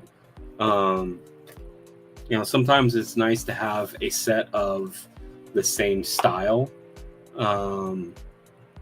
albums for the series. So for the Kennedy $50, I've got a full Littleton series. This is book 2. And then the book 3 starts at 2005 and goes to current. But then there were some other ones that, like the Whitman. I have got all the Whitmans for the Lincoln cents. So I had to get this one, which is the Philadelphia and San Francisco mints by year. So one thing that I did on this one is that specifically the 2009. The 2009, the proof ones are the ones that are struck in copper. That you get from the proof set, and then these P and D are the ones that came from the uncirculated mint set. So from 2005 to 2010, the coins that came in the uncirculated mint sets was the satin finishes. So what I marked, so I'll go into. I'm going to share my Google sheet again. So I'm going to go into cents. I'm going to scroll down, and so this is the 59 to 07. So I need to find the newer one, which is this one right here. And so something happened with this, so I got to fix it. But basically, the satins from the mint sets, that's what I have inside this book. So I have it marked that it came from an uncirculated mint set. So that's what this is, and it's specifically inside this book. I have no idea what happened to this and why it's jacked up like this. So I'm gonna have to go through and definitely fix this, because this one starts at 1996, so it should actually start here. So I'm not sure what happened on this one. But like the coins that are like the satins that I have in this book, those came from the uncirculated sets. So I have that one, and then of course I have this one and the Littleton. This one came Flying Eagles and Indian Head Cents. So I have one that's specifically my 1857 flyer varieties, my snows. So I went through and I looked at all of the ones that I could put into a page. So I have Snow 1 up to Snow 22. There was one like the Snow 7. The Snow 7 I'm never going to have in a raw. I will always have that. If I ever have that, it will be only a graded one. So I did not include that in here. But the rest of these, I can see all of them all on one page, so that I can see them. So then just your standard pages. So this page is just a basic cents, small cents blank page, and I just used a label maker with clear, black over clear, to do the labels underneath, and then white on the top. So if you ever have ideas about, hey, there isn't something specific for it, there's generally blank pages that you could actually just make your own with it. So there's that one.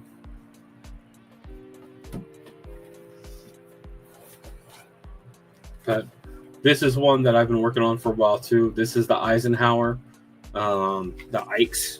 So this one I am very fond of too, because these things are awesome coins, and I'm only missing 3 for the entire set.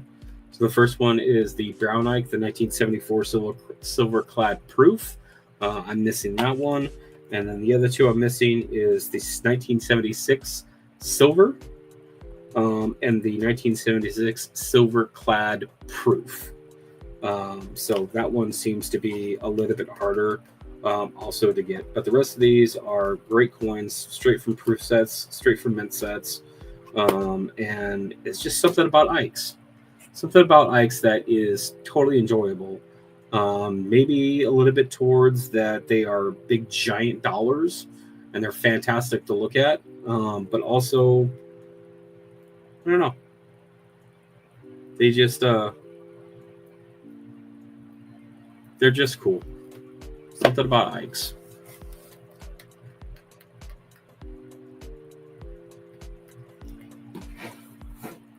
Want to dabble with embossing for albums, but did it in high school. Okay. Yeah. I have a heat press that I have not set up yet. That I definitely need to.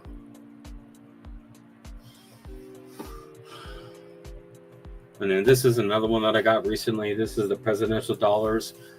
This is also one of those that I had to get so that I could go through the rest of my proof sets and my mint sets, so I could use this, because I have a full set of presidential dollars. It's just a basic presidential dollar. It's not one that has Philadelphia and Denver like this one does. It just has just a regular one coin per year. Or one coin per design, and that one I have marked on the spine. It's just as proofs. So that one I have a full set of presidential proofs, which I have so many extra presidential proofs. So if you guys need some presidential proofs, I have almost a full set that I am looking to sell. The only one that I'm missing is 2008. But I literally have 2007 all the way up to 2016. But yeah, so 2007, and again, all of these. So I'm missing 2010 for the mint, 2010, 11, 12, 13, some of the new ones for the mint sets. But since like all of these came from the uncirculated mint set, all of these are the satin finishes. So I mean, if you're gonna have great looking coins, or if you're gonna have coins and albums, have them be low mintage, great looking coins. I'm just saying.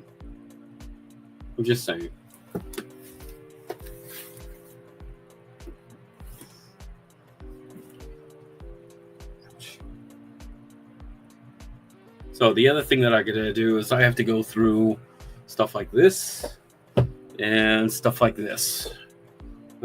So this is half dollars and this is dollars, because I literally have a bunch of stuff that I don't know.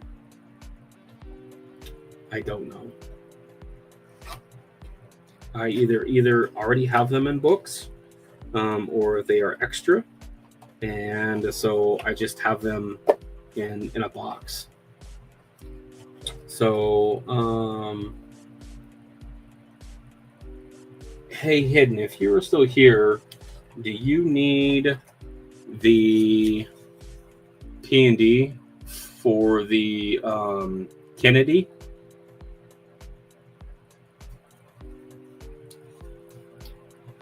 Because I have 2 sets of those. One was going to go in mine, but I got two sets. So if you need Kennedy 2025s, they are business, not proof, but I also have those.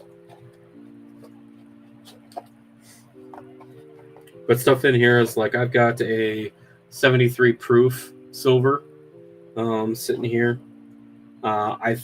There's some of these that I found like 2 or 3 of them, and I'm just like, why do I have these?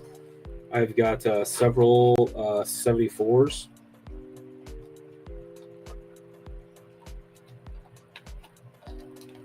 One, two, okay. So I have like these are all proof 74s. Ike's clad. So it's like I have a lot of these coins that I don't need because I already have them. I need to do something with them. So that is the other thing I'm working on. Okay, you have those? Okay, good. All right. Awesome.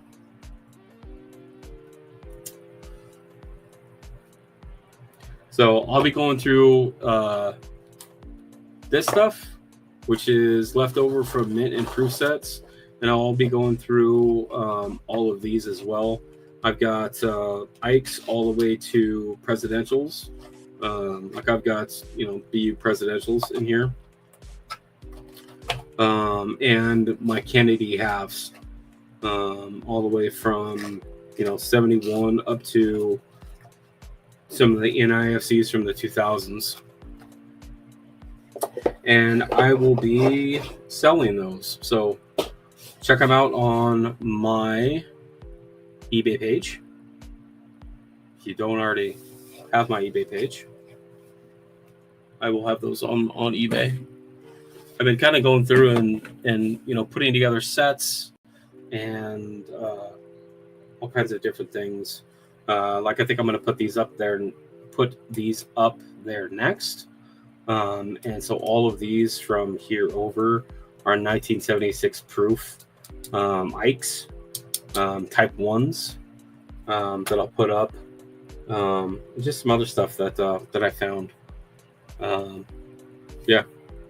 Just because I have it and I already have it in books and in albums. There's some things that I have in some of these mint sets, like the 70s and stuff. I have in three albums basically. So I literally don't need any more. I don't have a use for them. So somebody is putting together any of those, send me an email and let me know what you're looking for, because I might have it. I might have it for some of those. So, but I'm glad that I finally got through. I had found this box, this tote that literally had just boxes and like padded envelopes of different things that I had purchased previously. And when I mean previously, I mean in the era of 2019 and 2020, that I have literally not seen since 2020. So I've been going through those and putting those in, in my albums. I've been putting them in my boxes for the foreigns, the Canadians, some stuff that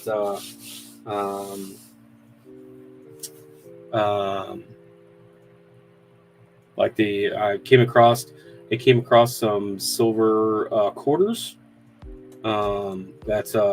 So there's some of them that I needed and I had extras, so I sold the extras. I truly enjoy your videos on early commemorative. CJ, awesome job. Hidden, thank you so much, sir. I have them recorded and uploaded, and they come out every Wednesday. And I have 3 or 4 more that are scheduled already.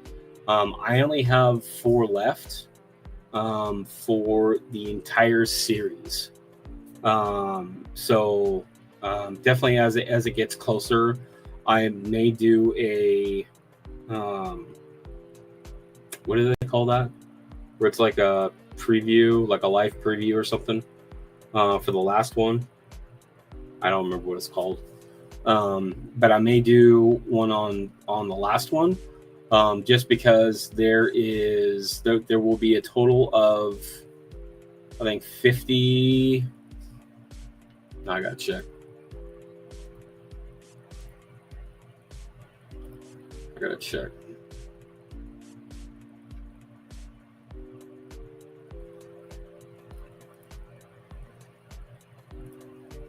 I appreciate that, Hidden. I really do, man.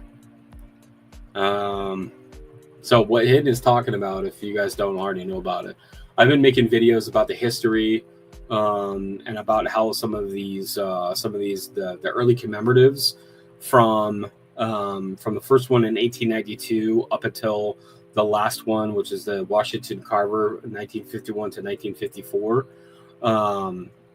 And I've been doing videos about the history and the legislation and like all of this stuff about how they came to be. So far, I am working on number 51, 52, 53, 54, 55. So in total, there will be 55 videos in this playlist. And you can find the playlist on my channel for U.S. commemoratives. And I'm going to be very happy when it's done. A premiere, that's what it's called. It's called premiere. That I will do a premiere on the last one, just to really highlight the work that I've been doing on the early commemoratives, just to really, bring, the knowledge that are in books and in the history to life, to video, so that if somebody is looking at the history of the U.S. commemorative series, the early U.S. commemorative series, it is, as far as I know, it is the only set of videos that exist for the history of the U.S. commemoratives as a whole. I could be wrong. Don't quote me on that, but I'm going to say that I'm kind of partial to my videos. That I'm very happy with the amount of work that I've put into them. I've been working on them since I think the first one that I uploaded was 2019. So I've definitely put in a lot of work into those, and I hope that set of videos is going to be something that people reference for many times in the future. Which ones are you needing for your early commemoratives? Well, I only have a few hidden, because most of the commemoratives are some higher dollar ones. So I usually just try to find some good deals, because they are pricey, my friend. They are very, very pricey. I think I only have a handful of them. So it'll probably be a set that I work on over time, not anything that I have the funding or needs to complete anytime in the immediate future. But man, they are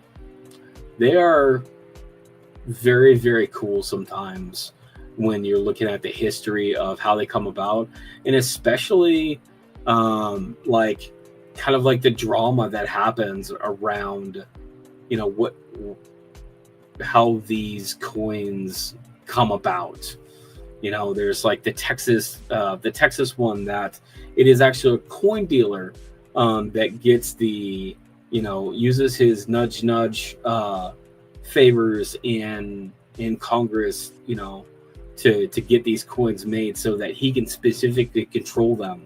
And that's just like that in the sense of like, that's just wild to think about, that was a thing that could happen. And it totally happened a bunch of times. And how many commemoratives were coming out in like the mid to late 30s. There was something in the ballpark of like 30 to 35 different commemorative coin legislation that came through. And it really changed a lot of how the U.S. does commemorative coins. There was even, Teddy Roosevelt that was against the commemoratives because he thought that it was a waste. There was a lot of pressure being put on because a lot of people thought that it was taking away from the U.S. coinage system as a whole. And in 1937, or 1936, they actually had to do an overhaul, and they actually came out with like extra laws and regulations specifically on the U.S. commemoratives, so that it had to have specific wording, so that it couldn't just be willy-nilly. Is that they actually had to put it into place guidelines and restrictions, just so that it wouldn't create this this mess of, you have X number of coins coming from one mint, X coins coming from another mint, and for collectors wanting to be able to collect all of the different varieties, they would have to purchase several coins. But also with a lower mintage across multiple mints, that means that the price would go up on them. So it was kind of like it was like a kind of against the collectors kind of sense, to really get as much money as they could out of it. But yeah, it's just doing some of the history through some of the coins. It's been really kind of interesting to see how these things are actually made. And the fact that both the Senate and the House of Representatives each have committees on things dealing with coinage and banking, that these bills have to go through before they're brought back to the floor on either the House or the Senate, so that they could be approved. It's been very insightful to actually how the governmental works and the governmental processes on how these commemoratives. So I'm not really sure what series I'm gonna do next. I'm probably not going to do the modern series of the commemoratives, because there is a lot more commemoratives, and it's going to be too much. So I'm currently deciding on what I'm going to do series on next. CJ, is 2026 going to be the absolute last year of our set? In my opinion, Hidden, I would say yes. So the last meeting that the CCAC had, so if you don't know what the CCAC is, it is the Citizens Committee on Coinage, basically. And they are in partnership with the Commission of Fine Arts, that decides on what designs should be on coins. And so in the last meeting that they had, I think it was in July, Citizens Coinage Advisory Committee. Thank you, sir.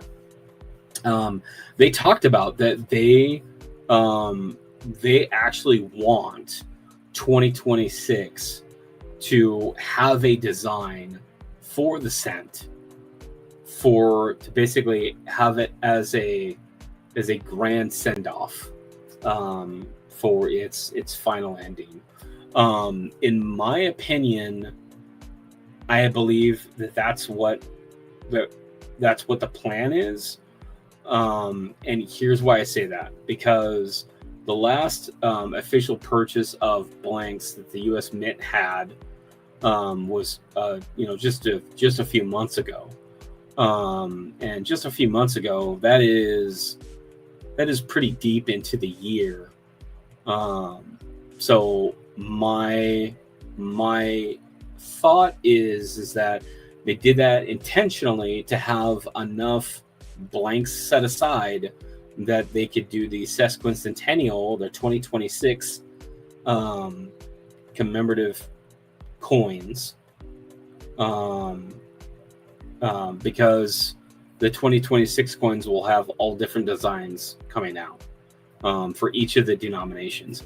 It would just make sense and be in line with all of that to have this cent to have its 2026 design being its last one.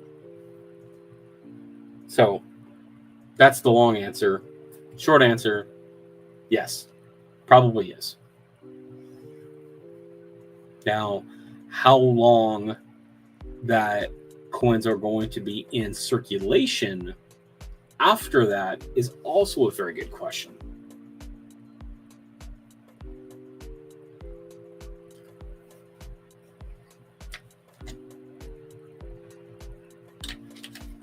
But I'm really curious on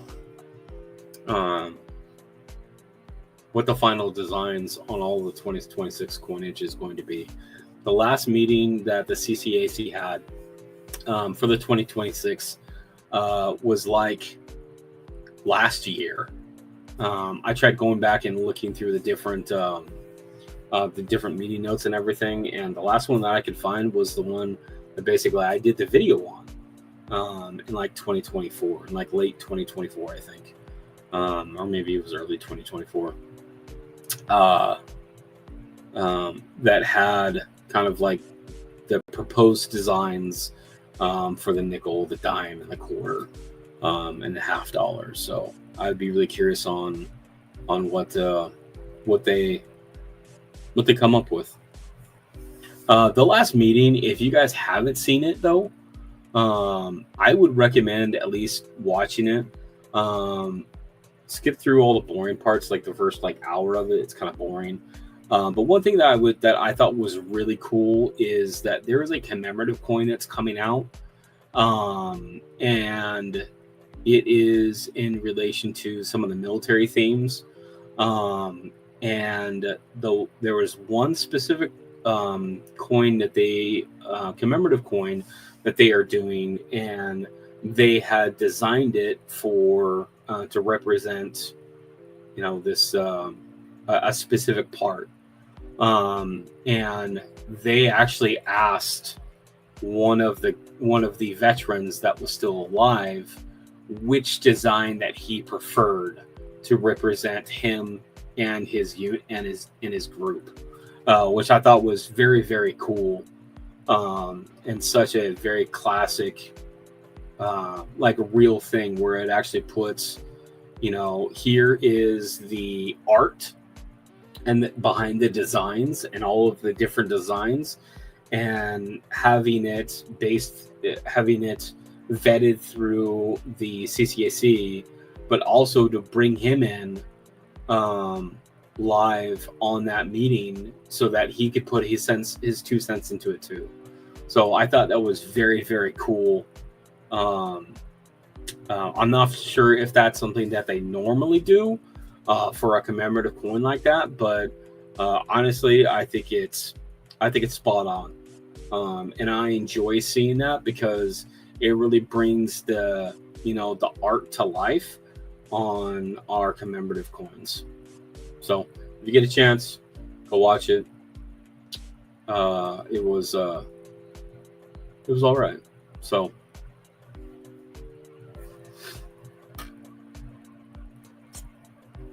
yeah.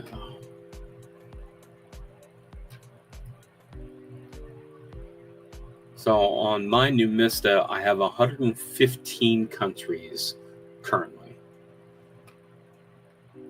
So that's something that I am working on.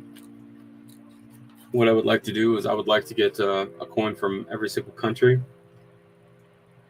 Obviously, some of those are going to be a little bit harder to get.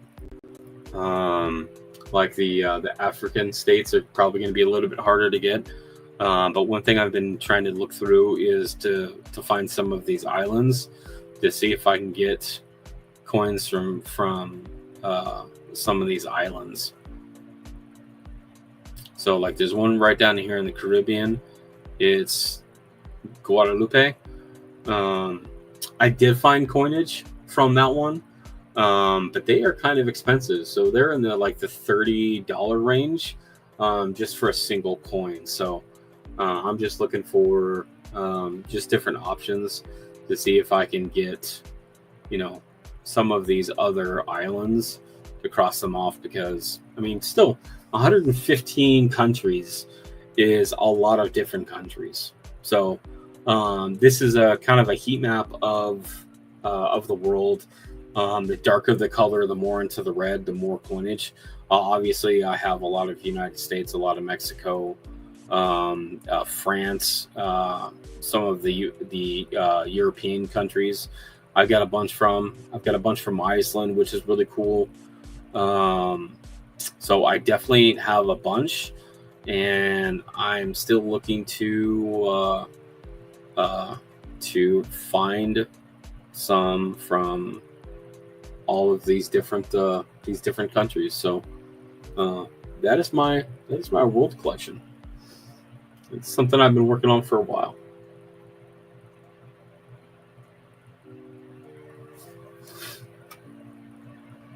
So if you do world coins, that's where you got to go.